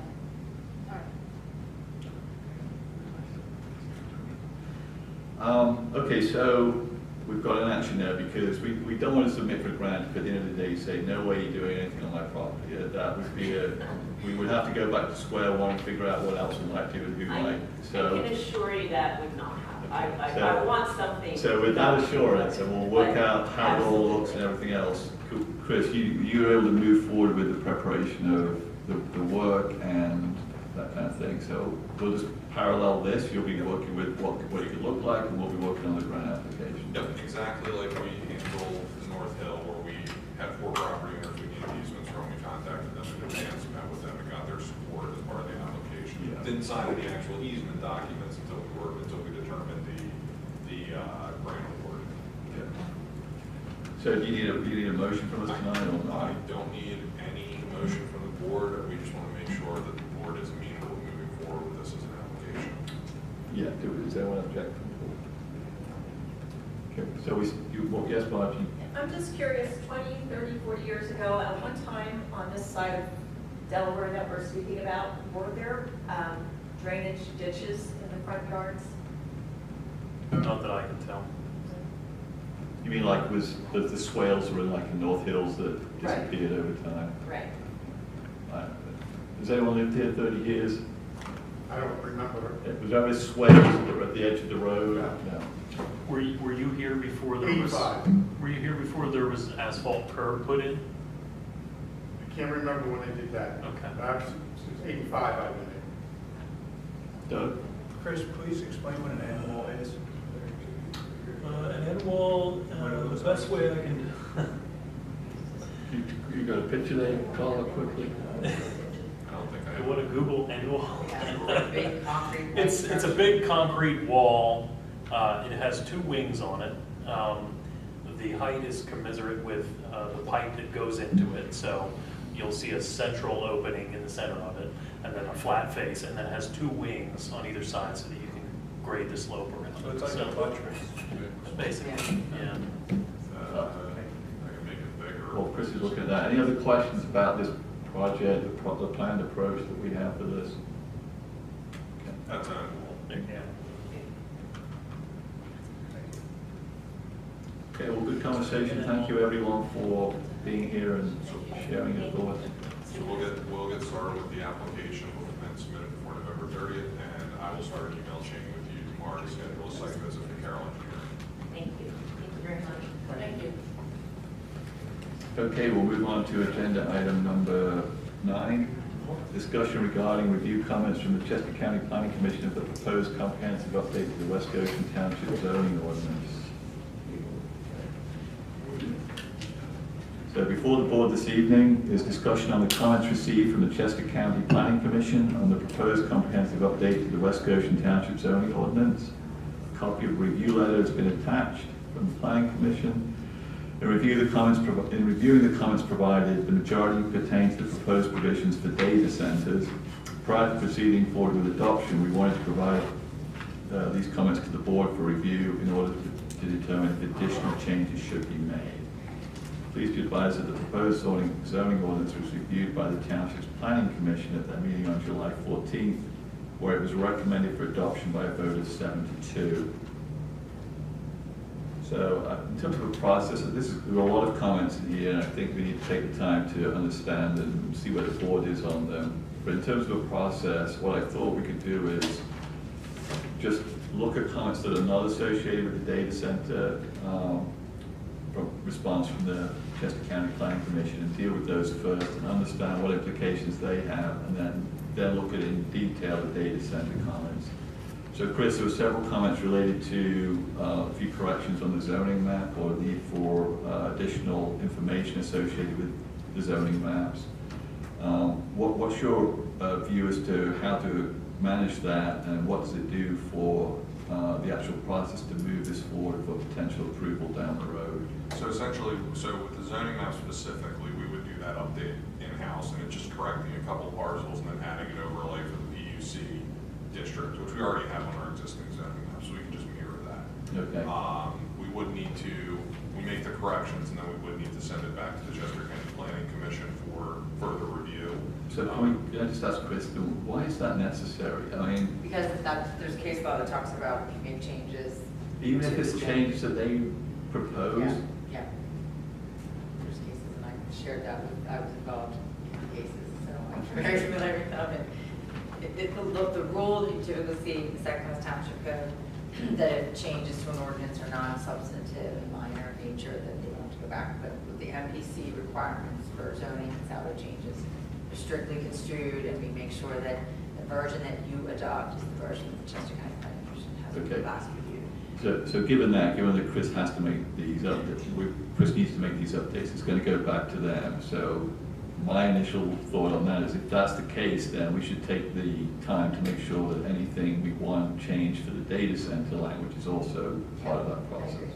We went through that today, Yeah. right? I don't know if you want us to go through some of these. Some of them are just comments. So let's just check, so excluding the data center comments, does anyone on the board have a specific question related to any of the other comments from the Chester County Planning Commission? So excluding the comments from 4 through So starting at 21. Yeah, 20 through 20 it doesn't say 27, anything. yeah. 22 doesn't require an amendment. That's not a zoning designation. We don't deal with addresses in zoning. That's something that the county deals with. So that can be accomplished through just, once an accessory dwelling unit is built, they go and get a different address for it. That's not a zoning comment. And in terms of, just going back one to item 22, that was a clerical item, so we can address that relatively easily. And we can address the map updates relatively easily as well. So no one on the board has any questions on the approach to deal with those. Okay, so let's go to the data center. And so you have taken the time to review these comments, and you have some suggestions or recommendations to the board as to how to manage them, correct? Yeah, I will say that it's very frustrating because the County Planning Commission put together a really great resource that we used in large part to draft these. Every review letter that we're getting for data centers, they're adding more comments, more comments, more comments. And it's sort of like this moving target. Yeah. And at some point, the municipalities have to adopt it. I mean, that's part of the main goals is we're trying to get this regulated so that you don't have applications come in. For example, Upper Yukon last night, they had an email on Friday for somebody looking to put one in Eagleview. And they're asking all kinds of questions about it. So these developers are looking at municipalities, and I said to Upper Yukon last night, adopt the ordinance already, and they did last night. So I just preface that to say that it's frustrating to a certain extent because they're the ones whose guide we were following for the most part. And now they're like, oh wait, let's also add this, and let's also add this. A lot of this is stuff that you're gonna get through the conditional use hearing anyway. Not everything needs to be in the ordinance. There is a conditional use hearing process where we're asking them for certain studies. The township can always ask for more. You can impose conditions. So I don't want anyone to think that whatever you draft as your data center regulations is your be all end all, and that's all you can ever ask for. We always mention this is always going to be a topic and a use that we're going to continue to evolve and learn about as the technology changes and as we hear, as we see other applications coming in. So as far as going through these comments specific to data centers, they really start to be substantive at paragraph 7.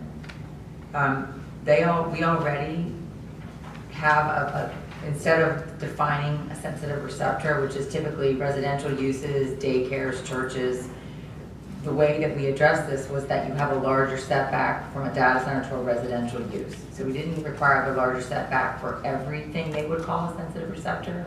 We limited it to a larger setback for just residential uses.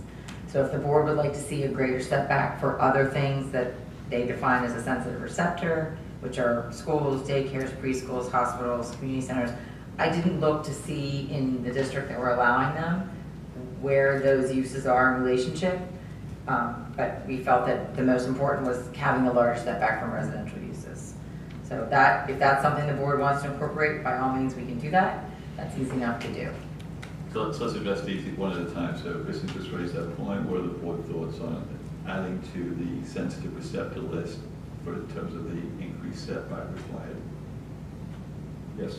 We know we're doing this, and we have the opportunity to update this because we've got these other changes and it has to go back, so we can do these relatively easily. So the answer is yes, I think. Nate, do you have any view on that one? Yeah, I would think any park or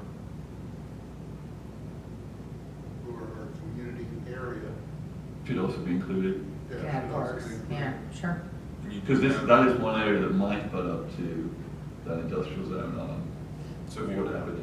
If you look at the industrial zoning districts where these are proposed, it abuts up to currently the Aqua Reservoir property, which, as we discussed earlier, the future's kind of in flux, and that's adjacent to Community Park. Yeah. So that could be appropriate. Yeah, okay. Yeah, I'd like to expand it also, like in the environmental world, sensitive receptors also mean like private drinking water wells, septic systems, various things like that. So I don't know if. I don't know how you would do that, because I don't know, you'd have to have the applicant then go survey all the properties within whatever distance you're saying to see if they have a well or a septic system. It's a pretty significant lift for somebody to have to do that. Well, are you getting that with the residences by having it already includes residences? So are you saying the setback may not be good enough to protect the wells? Yeah, from an environmental standpoint. So you want a separate distance for residences as compared to other ones? Residents that Connected to have water. private drinking water wells or something. And I don't believe in the zoning districts where this would be, I don't believe in the zoning districts where this would be a permitted use, that those sorts of things would be applicable. I think they're all connected to public sewer and public water. Okay. Well, if that's the case, it's a point, if you're sure of that. I can't be 100% sure, but just in looking at the zoning map, I'm pretty. Well, what I'm concerned about, I'm not concerned, I'm questioning what you're concerned about, because the data center, the way the language is now, it must connect to public water, public sewer. So what are you concerned about with what the development of the data center impacting their wells? What component of the? I guess how they're treating the water, how the data centers are going to be treating the water. Treating what water? They're using public water. Using the water that they're using for the infrastructure. But they're using public water. Yeah, I mean, the point's a good one, Chris, and the issue is not everything goes perfectly right. Think about spills and problems and mistakes and errors and stuff gets off a property, and now you're close to someone's well and you've just had a spill of something that should have gone down the public sewer and it didn't. And it happens. And it happens. I mean, it's more of a problem when you have industrial operations that involve chemicals, etc. We had one in this township not so long ago. And it is But industrial. it is, but it's not from a chemical use perspective. I just don't know how you, I mean, I would rather us look at what's within the distance that we're going to determine and see if those properties are connected to public water, public sewer. Because unless we have a map that somebody can, or there's a map available that somebody can access to know where those properties are that you're concerned about, there's. Okay. See what I'm saying? There's other sensitive receptors also, like you have streams and creeks that end up into a body of. And I don't want to get to the point where we're putting so many parameters on it that it's now exclusionary. And now we put these protections in and now they can't develop it anywhere and therefore they can put it wherever they want. So that's why we have to be careful. It's striking a balance. So let's just take the action down a look, make sure there aren't any help or what residences may or may not be. Or streams and creeks too. Well, I'm just listening to Kristen's point on that, though. You can't kind of protect every waterway from an operation. I think the parks edition was good. Yeah. Yeah. Okay, so that was number 7, right? Yeah. 8, I mean, I don't know, that's more allowing them something. To me, if there's a gatehouse, keep it the same setback. It's part and parcel to the development, but I don't think you need to do anything about 8. I've not heard of these gatehouses. They can build it without a gatehouse if they don't like your setback. Right. I don't think that's that big of a deal, but that's up to the board again. Yeah, skip it. Okay. 9, that again, I mean, this is, you are already imposing design features on the building, so as part of the conditional use, I think for them to demonstrate that they're meeting that, they're gonna show you the architecture. I think if you wanna comment upon it or ask for a bit more specific viewpoints, you can provide that, or you can ask that through the conditional use process. I don't think that necessarily needed a language change. And also, Kristen, correct me if I'm wrong, but if they enter that architectural rendering as an exhibit, they can be bound by the exhibits presented at the. Oh, yeah. Correct? Yeah. And that's sort of the same thing on 10, is that we're already asking for, you know, they have to demonstrate the designs. I think they would be presenting architecturals. So I think that 10 sort of covers the same sort of comment on 9. Yeah, I agree. Is anyone else agree on the board? Yeah. As far as 11, for sewer, again, the way the ordinance is written, they're required to connect to public water, public sewer.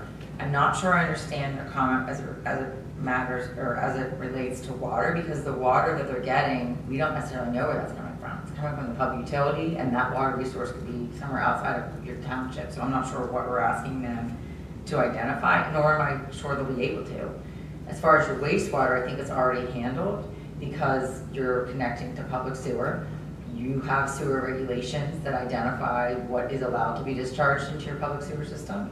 And so as part of the land development process, they'll have to go through just like any other land use, they'll have to provide information to your municipal authority about the number of EDUs that they need, what will actually be discharged into the sewer system, and what will be in that discharge. Do they have the right to consume all available spare capacity in the wastewater system or not? No, it's like any other user. If the capacity is available, they can request to utilize it. But there's an analysis of what specifically they're discharging into your system. And if it were to be, I mean, I'm not certain other than your typical bathroom facilities, which I know at data centers are very low. These are not, you know, office buildings with a lot of people. There's not visitors coming. So to the extent that there's other wastewater, I'm not totally clear on what that is. But to the extent it's something that would be regulated, like in some sort of industrial waste or some sort of chemical waste, and that would, I don't know, Chris, if you know anything about this, but it would be more from maybe the cooling systems outside or something outside that, I don't know if they'd connect into your wastewater system, but to the extent that they were proposing that, that would be analyzed and would be governed by your disposal regulations already in your sewer ordinances. So I don't think there's anything we need necessarily, and you will as part of conditional use, because don't forget, these are specific regulations to a data center, but you have your standalone general criteria for all conditional uses. And one of those is that they demonstrate that there's adequate water and sewer capacity, show you the will serve letters. Yeah. So that will be another point of evidence that they're going to have to submit as part of the hearing. So I felt like that was taken care of, or will be taken care of. Chris, where would the water discharge from the cooling towers go currently in a data center? How would that work? Well, I think there's two different systems. There's closed loop systems and then there's open. So in the open systems, which I think is what you would see here, if it wasn't a closed system, that would just go to the sanitary sewer. So that would be part of the capacity review that happens from the sanitary sewer authority. Okay. And the closed one? And the closed is just, it runs in a circuit.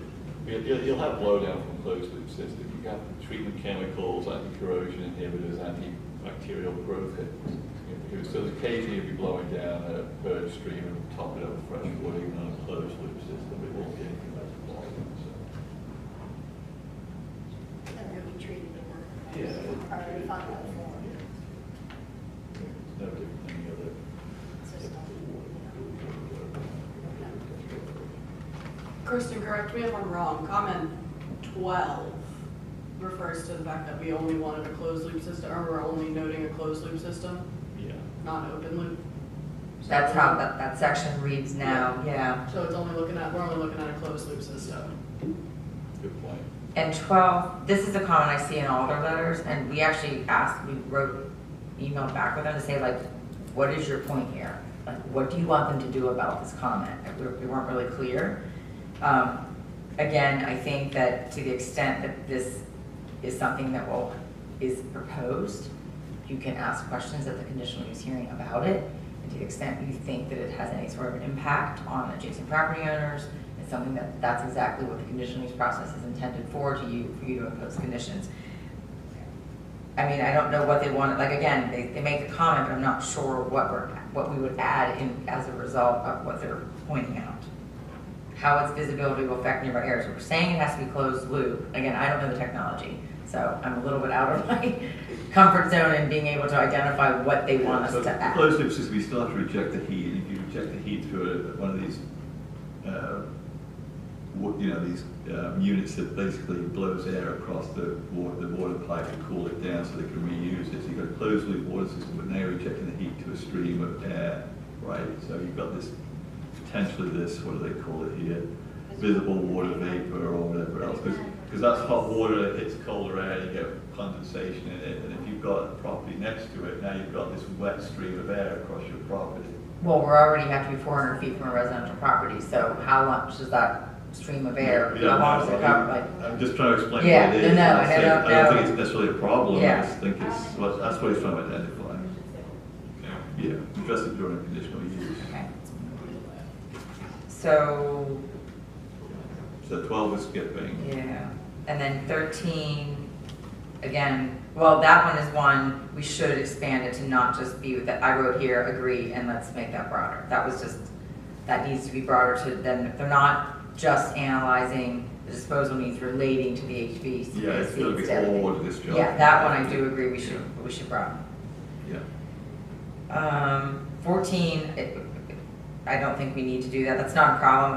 We can add it to the definition. That's not an issue, but another section specifically says that it can be done as an accessory use, but that's easy enough to add. Just adding to the definition of an accessory, a data center accessory use. Okay, so that's not being included too then. Okay. 15, here I wrote, I'm not sure, so when we got into the conversation about EVs and EV charging, I prefaced it by saying that we always have to go back to the municipalized planning code to see what's you're authorized to put into zoning, into subdivision ordinances. And it's actually your saldo, Article 5 of the MPC says that subdivision land development ordinances may contain provisions to encourage renewable energy.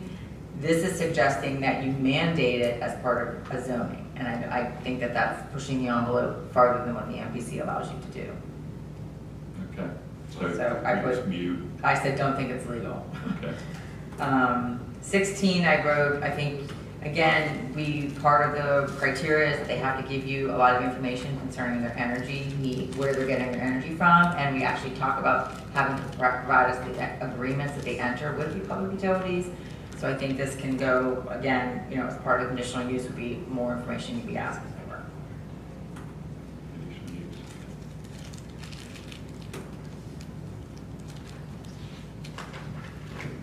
Do you have a question about that? Not necessarily that, but how would we know what the effect of the data center would be on our electric grid? I don't know. I mean, what the ordinance requires them to do is before they have to go, the way I understand it is they go to the public utility, the electric provider. They have to find out whether the electric provider has the capacity to provide the energy they need. The public utility must provide it. It's just a matter of when. So they enter these agreements, transmission agreements. It may say, we'll give you the power, we'll build the infrastructure, but it's going to be 5 years from now before we're going to have the capacity that you need. So as far as this, I thought was more specific to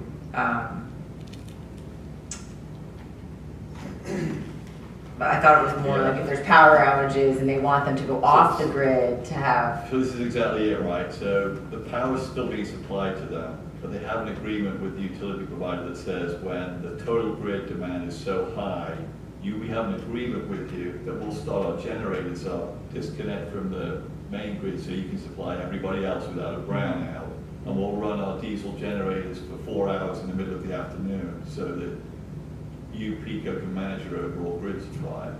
So this is saying, do you really want to is that something you want to have a say in managing it? I don't think we have a right to say what agreements they enter with PECO, and we already have limitations on when they're allowed to run their diesel generators. What are those limitations based on? whatever the county suggested in their model ordinance. I mean, we use the county language as far as the limitations on when they have to only be using them for emergency purposes. I don't have it in So my if fingertips. it's an emergency purpose, PICO says we're gonna have a brown. But it's limited. There's hour limitations.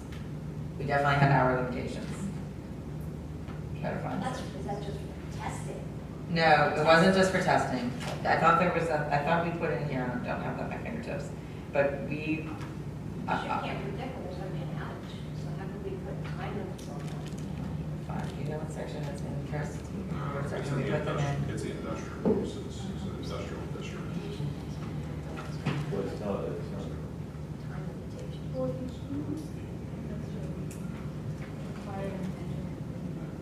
Unless you- hold on a second, it's a use requirement, it's a use requirements. From the grid. And use the generators. So that Well, people what the point is, we don't necessarily want them having those beneficial things to them, detrimental effects around the system, if we have a legal ability. Is it also correct that in whatever proposal they have to tell us what their water use will be? Yeah.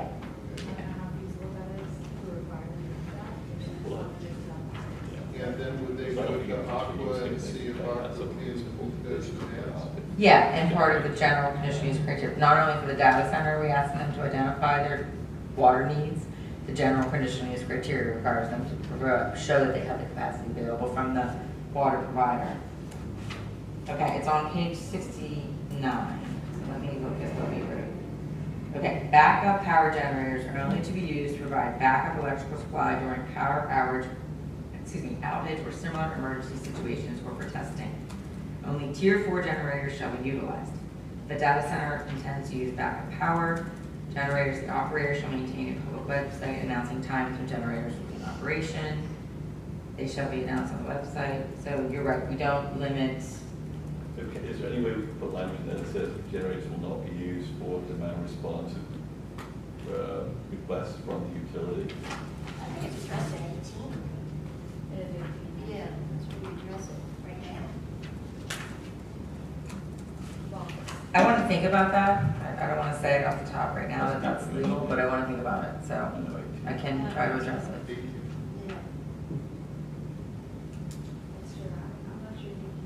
I don't know, could we look into that? Yeah. So we'll look into 17, 18. Yep. Okay. Give me 1 second, let's make sure 15 minutes. And then 19, I guess my comment on 19 is that you're part of the conditional uses, they have to enter a decommissioning agreement with you, and I always think we build flexibility into those agreements because decommissioning agreements are meant to go into effect in the future, and nobody knows what the future holds. So I feel like even if you entered an agreement that contemplated a certain thing, if and when the time came that they no longer were using it as a data center, they could come back to the township and say, hey, we have this great idea. We're proposing to sell it to ABC company and they want to use it. They could always come back and ask the board at the time to modify that agreement. So But when did this decommissioning standard become a big deal? I mean, these things have got millions of dollars of equipment in it, so when you decide you've built more than you need, and this is service to requirements, you're going to strip it out of all the components. I mean, it's just a building. I mean, I think the real estate market handles it on its own. I mean, these are mortgaged, they have value. Whoever the developer is they're not gonna just walk away and leave a building. In my opinion, I mean, that's my sense of what will happen. But Is this because of this whole issue in the state around these utility scale solar systems, and after 30 years when the panels are kind of, that somebody just wanted to be left with fields and fields of panels? I think they also think if technology changes in these buildings that they're quickly trying to build right now are no longer needed, how will they be repurposed? I mean, I don't have a problem with adding this. I mean, again, this is one of my frustrations that this is a new comment they keep adding on. I don't think this is needed. Okay. Okay, so just to read, make sure I'm understanding. So 17, I'm sorry, comment 7, we're going to add a definition for sensitive receptor. We're going to add Including parks. Yeah. And we're going to look at the mapping to understand what the impact of Tina's comment is. So we'll look at that. 8, 9, 10, 11, we're not doing. 12, we're not doing. 13, we are adding. 14, we are adding. 15, 16, we are not. 17 and 18, we're looking into further. And 13, that's where we're talking about all water discharge needs to be looked at. Yes. Yeah, Yes, okay. wastewater, yep. That sounds right to me. Okay. Maybe disagree. And as far as timing, Chris and I talked, because you're not going to be having your first meeting in October, we're targeting for your second meeting in October for this to be adopted. Adopted. Okay, so in terms of the other steps now, so how, you'll get these updates made, it goes back. Very to quickly, the send it back to the county planning commission with a cover letter that explains exactly what was changed. So their turnaround time is very quick. We point out exactly, we reference their letter, we point out exactly, and we give them a red line version so they can see it. So they're not starting at ground one. They typically get it back very quickly. You should also send it back to your planning commission so that with, again, specifically just look at these changes, these are the only changes were made. And then if you guys are comfortable with that, we advertise it. We advertise 2 consecutive weeks. And the only, one of the other issues that we did meet as a group, myself, Kristen, representatives from Gilmore and Sheldon, we met yesterday to kind of go over these. And in terms of coming to the planning commissions, Judy is not available for September, so we moved to October 13th. The timing does along. Do we need Judy to present this? I mean, I know we've already given her a change order. Can't we manage this ourselves at this point? Probably could. Yeah, she's been here all those. So I don't think we need Judy to continue to support it. Okay. So did everybody know that Governor Shapiro today put an executive order out? He signed it, so data centers now, it's not a moratorium, but it's all kinds of hoops they have to jump through, so it's a big deal. So hopefully. Is it specific to getting state funding? Every data center is going to have to get a state permit, Oh. so it's pretty comprehensive. We'll look at that.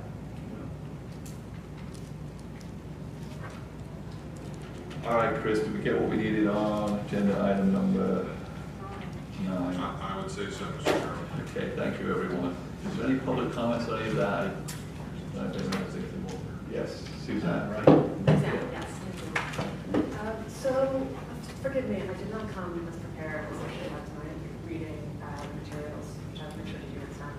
But I just wanted to support just a comment that I thought Mr. Williams' comment about understanding the effects of the data centers on the electricity grid, and particularly from a consumer perspective. I understand anecdotally from other jurisdictions that data centers being introduced has had an impact on consumer pricing for electricity.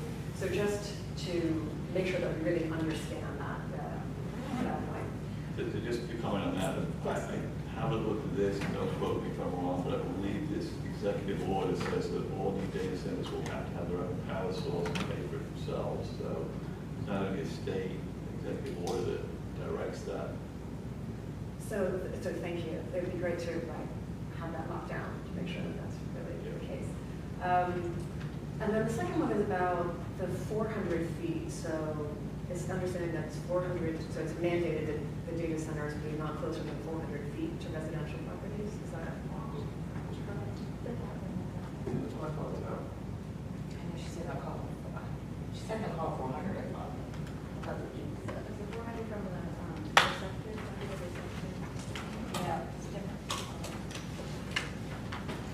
No residents is sensitive or something.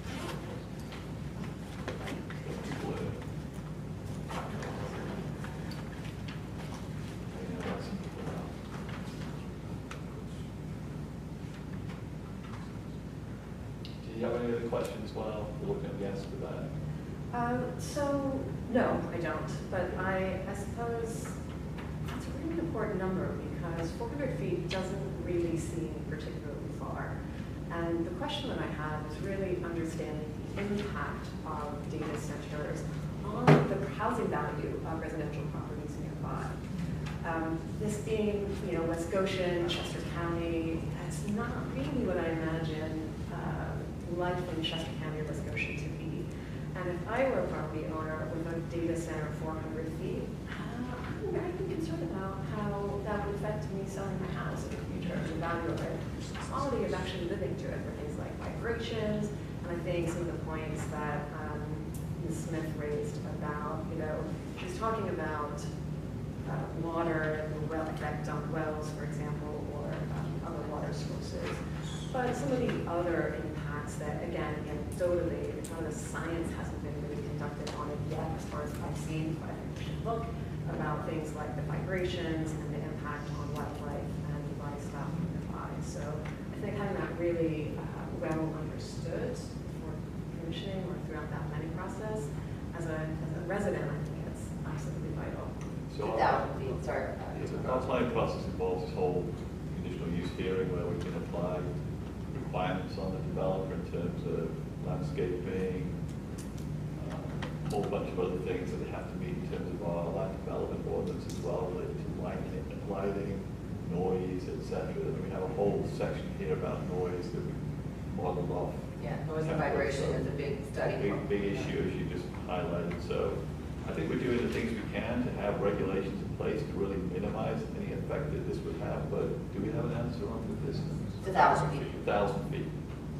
That's quite a distance. And the other thing to keep in mind is they're limited in zoning district where it can be located. The proposed ordinance is in the industrial zoning district, which if you look at the draft map that's available on our website, so you go to the ordinance and resolution section, and there's a section for the zoning ordinance, you can see the map.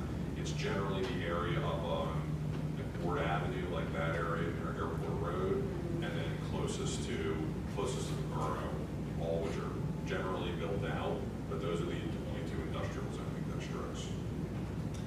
I take the point, but I'd rather have you than me if it were next to my house. My point is it probably won't be. Next to any house. Next to any house.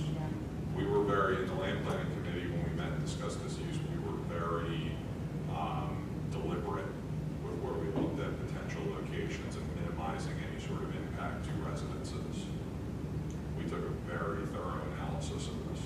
When there's so many communities in Pennsylvania that have no zoning, so imagine that, you can build up right up to residential property. So we're in much better shape here in West Goshen with respect to being able to manage the development in the township. Okay, any other thoughts from anyone? Okay, we'll move on to agenda item number 10. Discussion and possible authorization to advertise a proposed amendment to chapter 60, settling and soliciting of the West Goshen Township Code of Ordinance. Thanks, Chris. Have a good evening. Good night, guys. Kristen. Oh, sorry. No. So the chief asked me to do this. He said that right now our chapter 60 only really, it requires a license for the people that are actually doing the soliciting. And he wanted to, people are complaining that there's companies coming from all over that hire these college kids or whoever to do the soliciting, but the kids aren't the ones that you want to find so much as the company, the business. So he asked me to suggest language to require the actual company that employs these people that are doing the soliciting, to require them to also get the license, or more to the point, to make it so that we could find the company if they're not having their employees get the appropriate license. So the yellow highlighted portion was the section we added to section 60-1.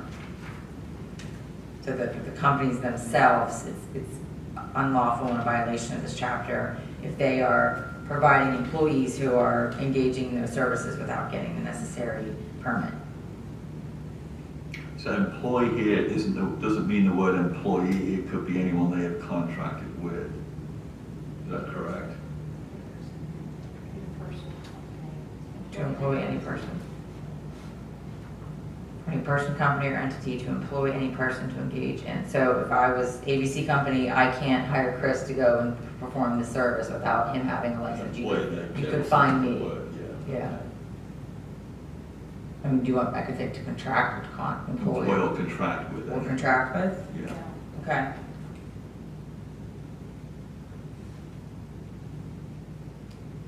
How are you finding out what companies they are though? Like how will you? That part's obvious because they're soliciting for them. So Okay, so but what would you do?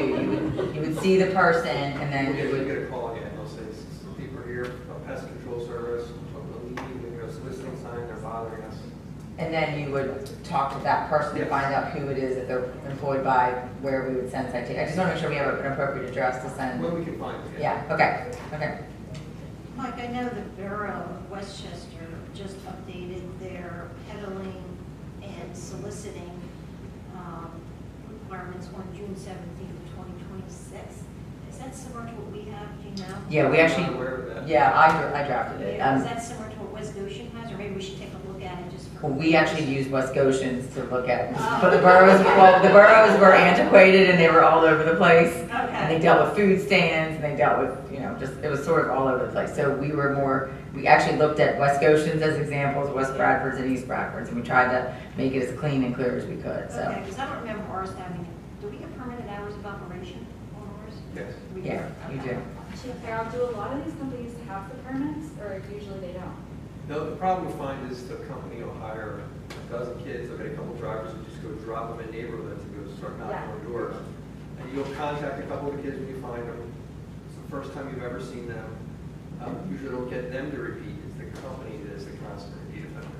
But did they, the kids, do they have permits or certificates? No. If they have permits, they're fine. We can go on. Yeah. And some do. It's not every company. Some companies are responsible. But So what kind of percent? Half of them don't, or 80% of them don't have people permits? call and complain about them, yeah. Now, how many you actually get without a permit? Is it 80% of the people don't have permits? That get complained about? Yeah. It's over 50. Over 50. Any other questions on the language? Okay, so let's see. You want to ask, we would advertise this? Yeah, I'll make a motion to advertise the proposed amendment to Chapter 60, peddling and soliciting in the West Goshen Township Code of Ordinances. Is there a second? Thank you, Ashley. Any public comment or questions? Okay, then we'll take a vote. All in favor say aye. Aye. Is there any opposition? Hearing none, the motion passes 4-0. Okay, thank you, Kristen. Thank you. We are up to agenda item 11, reports for the month of July, starting with Police Chief Michael Carroll. Thank you. So the report for July 2026, we responded to 1,949 calls for service. 46 of those alarms and 2 of those alarms were found to be valid. We responded to 69 accidents, 22 of those were reportable, and we drove a total of 13,529 miles. We performed 15 assists, two other departments for just shy of 8 hours, and we received 20 assists from other departments. We performed extra traffic enforcement on East Gate Street, South Five Points Road, West Town Road, South High Street, South Mill Street, Mill Road, Taylor's Mill Road, the 322 bypass, and West Town Way. Along with our normal monthly trainings, Officer DeLeon attended the street level narcotics investigation school. Sergeant Sedlak attended advanced carbine training, which is a firearm school. Officer Bert DeLeon, Kenna, and Lieutenant Grandizio attended field force training. And Officer Virgilio attended the IPTM press investigation. Is that like a recertification training? Yes. How long do you have to do it? I don't know. I know they go to a crash school. Someone from the traffic unit goes to a crash school every year. We budget for it every year. In July, we also did our 3 weeks of gumshoe camp. We had a total between 50 and 60 students, and I've heard nothing but good things about it. And National Night Out, we were the head department for National Night Out this year, and it was very successful. Great. I don't have to take any questions. Well, I don't pick National Night Out, it's national. Change it nationally. Any questions for the chief? Change our meeting. Change our meeting to, accommodate Yeah. that. That might be a little bit easier. Yeah. Any questions for the chief from the board? Any questions for the chief from anyone in attendance? Okay, thank you. Thank you. Next up is agenda item 12, Board of Supervisors announcements. Ashley? I do not have any. Okay, Nate? Just a couple. July 23rd, I attended the Historic Commission meeting. August 18th, attended America 250 meeting at East Goshen Township. Coming up August 20th, the evening with Ben Franklin Scientist, which is going to be here, has been sold out. Oh, I can't go there. There you go. I haven't read the CD out. not Can I gate crash? They might let you. Okay, that's right. That's all. Thank you, Nate. Tina? have a few things. I met with Julie Dietrich, who's the Executive Director of External Affairs with Westchester University, Office of External Affairs. And I talked to Chris about this too.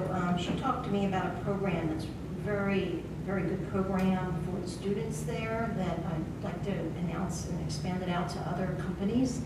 It's basically the purpose, it's called Center for Community Solutions, and it's housed within her Office of External Affairs.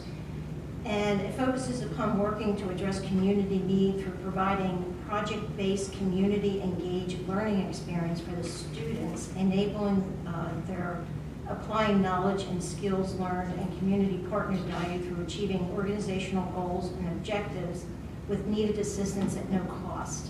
The university pays these students $15 an hour to go out into the community and serve whatever companies that require this need or have this need, but they can't exceed 10 hours per week. And basically, there's testimonials from some of the companies that have actually used them. There's a whole list of them. Even Goshen Township, Chester County Community Foundation, Economic Development Council. There's a whole list on their website that they actually have used these students. And some of the testimonies from them was this one gentleman partnered with Lundell Farms to strengthen the farm's data infrastructure and support more informed, sustainable land management.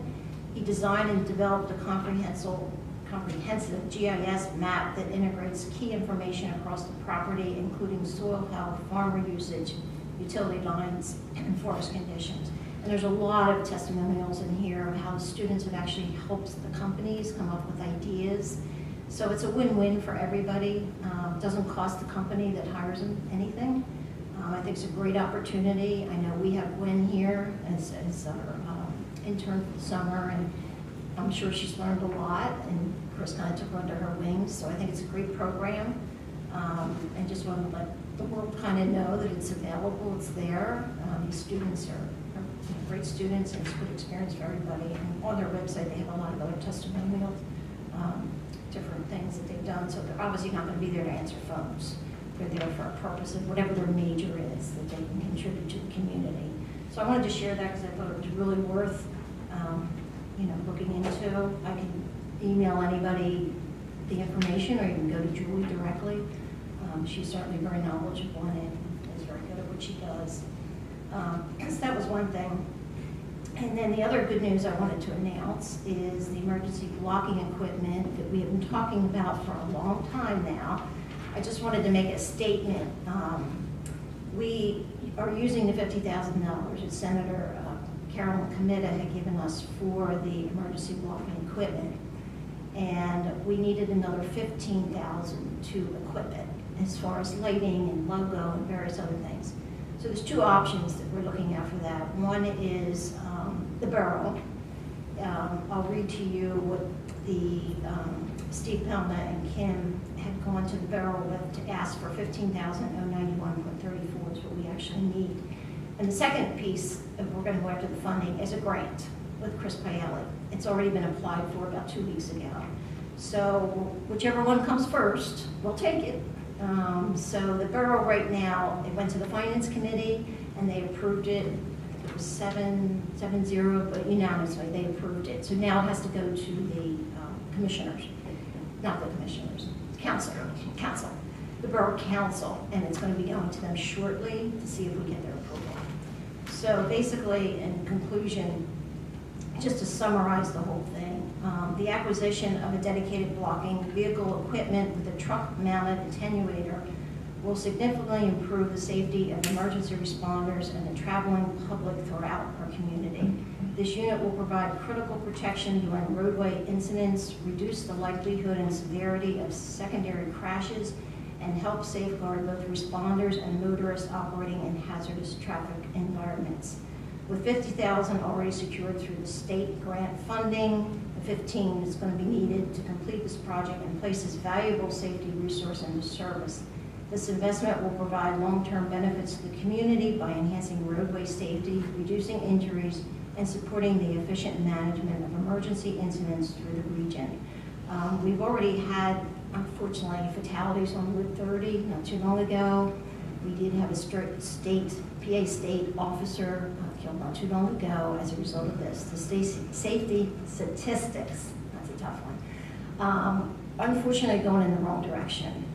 So the coalition, the Fire and EMS Coalition, did take this on as a goal, one of our many initiatives, and we're close to achieving it right now. So I'm very proud of the coalition and what they've done and how this is going to benefit the community. Not only West Goshen, but we're now partnering with other townships to utilize this equipment. Right now, they're using $2.5 million fire trucks to block any type of vehicle that could get into it. We don't want to be using our fire trucks for that anymore. So this is a well-needed piece of equipment. Our political partners have helped us with this. Carolyn Committa actually came to one of our coalition meetings.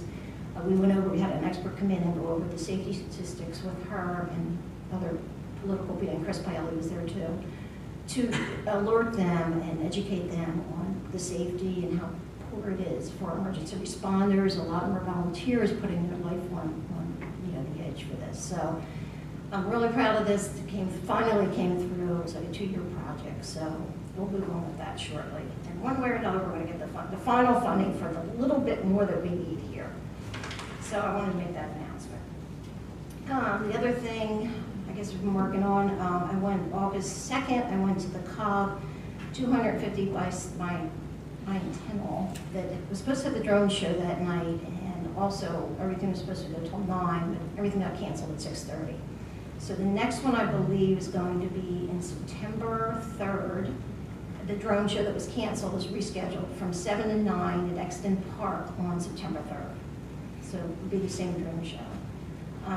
It's going to include a concert as well. That's right, the concert. Thank you, Nate. On August 9th, West Goshen had one of their concerts called Blue Philly Magic, which was excellent that I attended.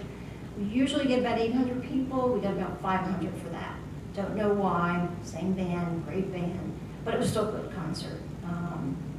And then also for the strategic plan that the Fire and EMS Coalition is working on, just to reiterate what it is basically we're trying to get a plan for the next 5 years for the future for what methodology will work as a team with Goshen, GFAC, and I forget other borough. So the method that we have right now is not totally working. There may be other recommendations that this strategic plan can have that we're not thinking of, that we can work together as a team. So we maxed out with so far the townships that have committed $20,000 each for this plan. It will be a 5-year plan, and then shortly after the recommendations are made, we'll get together with the coalition and the COG, pick out which recommendations with the GFAC and the Goshens and everybody what will work for the community. We need to start planning for at least the next 5 years, and this will be one of them. So the ones that have committed so far for the contribution, obviously West Goshen, East Goshen, Westchester University, Westtown, East Bradford, and the borough needs 1 more month to come back to us because they have some budget issues they're working on right now. It is going to be framed there for another month. We will reach out to the other townships. Their time frame for getting back to me is the 19th of August. So after that date, if we haven't heard from them, we'll reach out to the final townships as to what their outcome, if they're going to contribute so far or not. But they've all committed to about $20,000. So we're excited about moving that forward. We do have a coalition meeting at the end of this month to go over the quotes that we received so far, which were 5. And during that meeting, we'll basically go over, I guess Chris is creating a spreadsheet, right? We created it, I sent it around to everybody. Okay, that we'll go over and rate the 5 that we've gotten so far. So that'll be basically the entire meeting for that. And I think that's it. Great, thank you, Tina. Some good information there. Yeah, absolutely. I've listened in partially to a meeting of the borough, maybe their finance committee, where they discussed participating. Yes, that was our finance committee. That was presented too. Yeah, I think a little more work needs to be done on them, because the conversation, if I'm getting it all straight, is that the 3 members that sit on that committee said we're not interested. The opposite. They It is the approved it. opposite. They approved it. Okay. Yes, so now that's why it has to go to the next level. All right. Any other questions on Tina's report? Okay, I just have a couple of announcements. The board met in executive session on July the 31st to discuss performance management objectives with the township manager and to discuss police personnel matters with Captain DiMedio. The board also met in executive session on August the 4th and August the 11th to discuss with the PA Police Chiefs Association possible process for determining a successor to Chief Carroll, who will unfortunately be retiring in April of 2027. Not so important. Maybe not for you.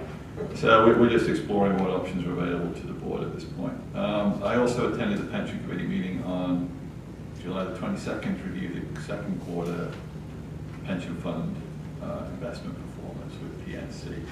Any questions for the board members? Okay, we'll move on to agenda item number 13, Township Manager's Announcements. Chris? Mr. Chairman, the Township's administrative offices will be closed on Monday, September 7th due to the Labor Day holiday, and we will move trash and recycling collection by one day that week. We'll do an announcement in the e-newsletter and on the website to alert everybody about that. The Township's August e-newsletter will be issued on Friday, August 21st. In terms of our capital projects, the Basin Road Stream Bank project, actually all the contract documents have been signed, and we are going to have our pre-construction meeting on Thursday to begin the process of that. I don't have a start date for construction, but that will be the beginning of the process, so we'll know more of that. And I'll advise the owners on Warren Road to grant us an easement. I've been keeping them in the loop as things have been progressing. For the Montgomery Avenue Flood Mitigation Project, Carroll Engineering has prepared a preliminary plan and is continuing with discussions with Verizon, Aqua, and the Sewer Authority. We actually have a meeting with the attorney, engineer, and the director of wastewater operations to discuss the force main on Montgomery Avenue tomorrow afternoon. So we'll be speaking with them about that situation. Aqua has indicated that they want to proceed in the same manner as they did with Walmart Street, where Carroll Engineering will do the design and permitting for the water main relocation, and then they'll reimburse those costs. So the costs associated with the water main relocation will be reimbursed to the township per an agreement to be finalized prior to bidding. In terms of the community park improvements, we discussed the splash pad this evening, and the family bathroom expansion project is nearing completion. There was a delay with the refabricated trusses, but that is nearing completion at this time. The North Hill Storm Sewer Improvement Project, we do have a reduction in that of about $34,000 due to a change order that was issued.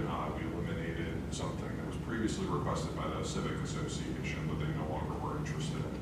And everything was submitted and received on July 31st for the township's reimbursement under our small water and sewer grant. So that will be reflected in the August treasurer's report. In terms of our other grant for Rosedale Avenue, I submitted all the documentation with the CED on August 6th to receive reimbursement. The total amount requested to be received is $71,978, which is $13,390 below the grant award. And that's due to the fact that the project came in below what was originally budgeted, and the associated professional costs were capped at 10% of the award. So I did the maximum amount I could do. Thank you. You're welcome. Hopefully we should see, using the previous timeline as a guide, we should see that by the end of the month, but they do say about 6 weeks on the paperwork. Looking at the upcoming conditional use application, just a reminder to the board, we do have a hearing on August 24th on Monday for the next hearing on the master plan for Westchester University. That'll be at 6 p.m. I do want to announce that PennDOT has approved the highway occupancy permit for the Wawa development at the Parkway Shopping Center. So I do anticipate seeing the plans for recording relatively soon, as well as any sort of for demolition.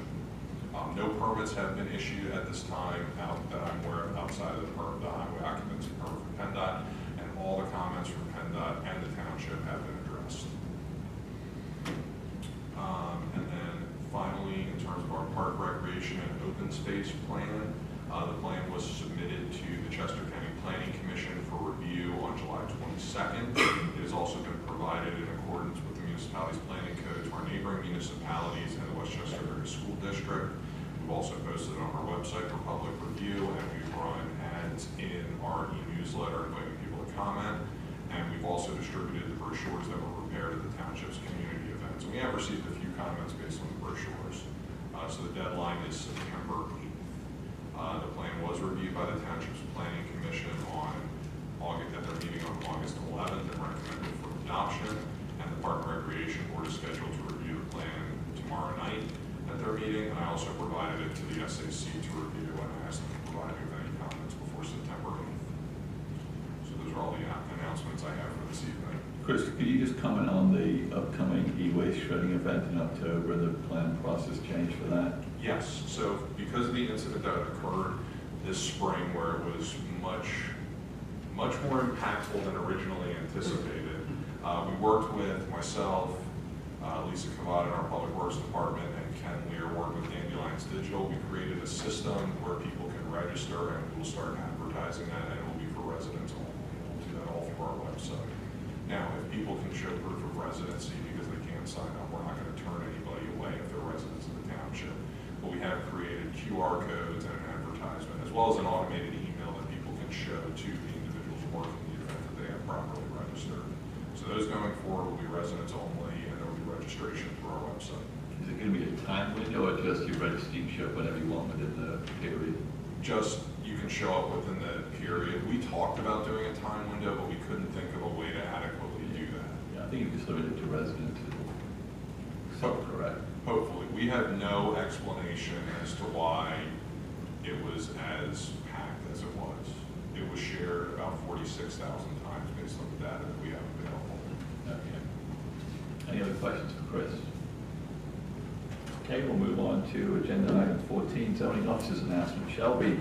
I have none. Unless you guys have any questions, of course. I don't have any questions. Okay. Now we'll move on to agenda item 15, which is approval of the Board of Supervisors meeting minutes for July the 22nd. I will make a motion to approve the meeting minutes. Both myself and Nate provided corrections to Chris. Did anyone else provide any corrections? No. Chris, you made those corrections. I have made all the corrections provided. My motion includes the corrections. Is there a second? Second. Thank you, Nate. Anyone comment or questions? Okay, we'll take the vote. All in favor of approval say aye. Aye. Is there any opposition? Hearing none, the motion passes 4-0. Final agenda item is agenda item 16, which is approval of the Treasurer's Report dated July 31st for the General Fund, the Sewer Revenue Fund, the Waste and Recycling Fund, and the Capital Reserve Fund, and the bills to be paid from these funds. I'll make a motion to approve the Treasurer's Report and the bills to be paid. Is there a second? Thank you, Master. Does anyone on the board have any questions on the bills to be paid? Does anyone in attendance have a question on the bills? Margie? I have a question on the treasurer's report. The Treasurer's Report, okay. I believe it appears to underestimate the capital reserve fund balance by $4 million. What's that? Last month, ending capital reserve balance was $8 million. Unless we spent $4 million in capital reserve, I think what's happening is the report shows $4 million transferred from Santander checking into a CD investment, yet that $4 million is not included in the reported total.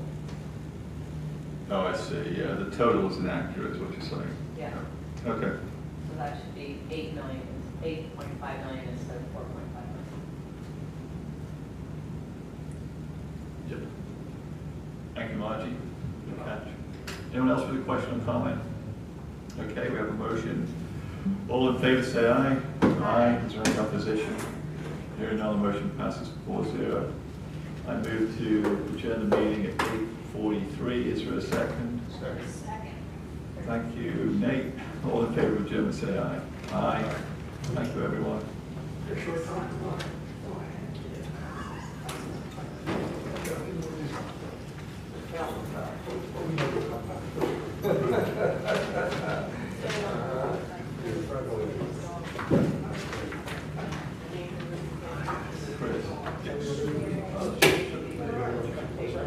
No.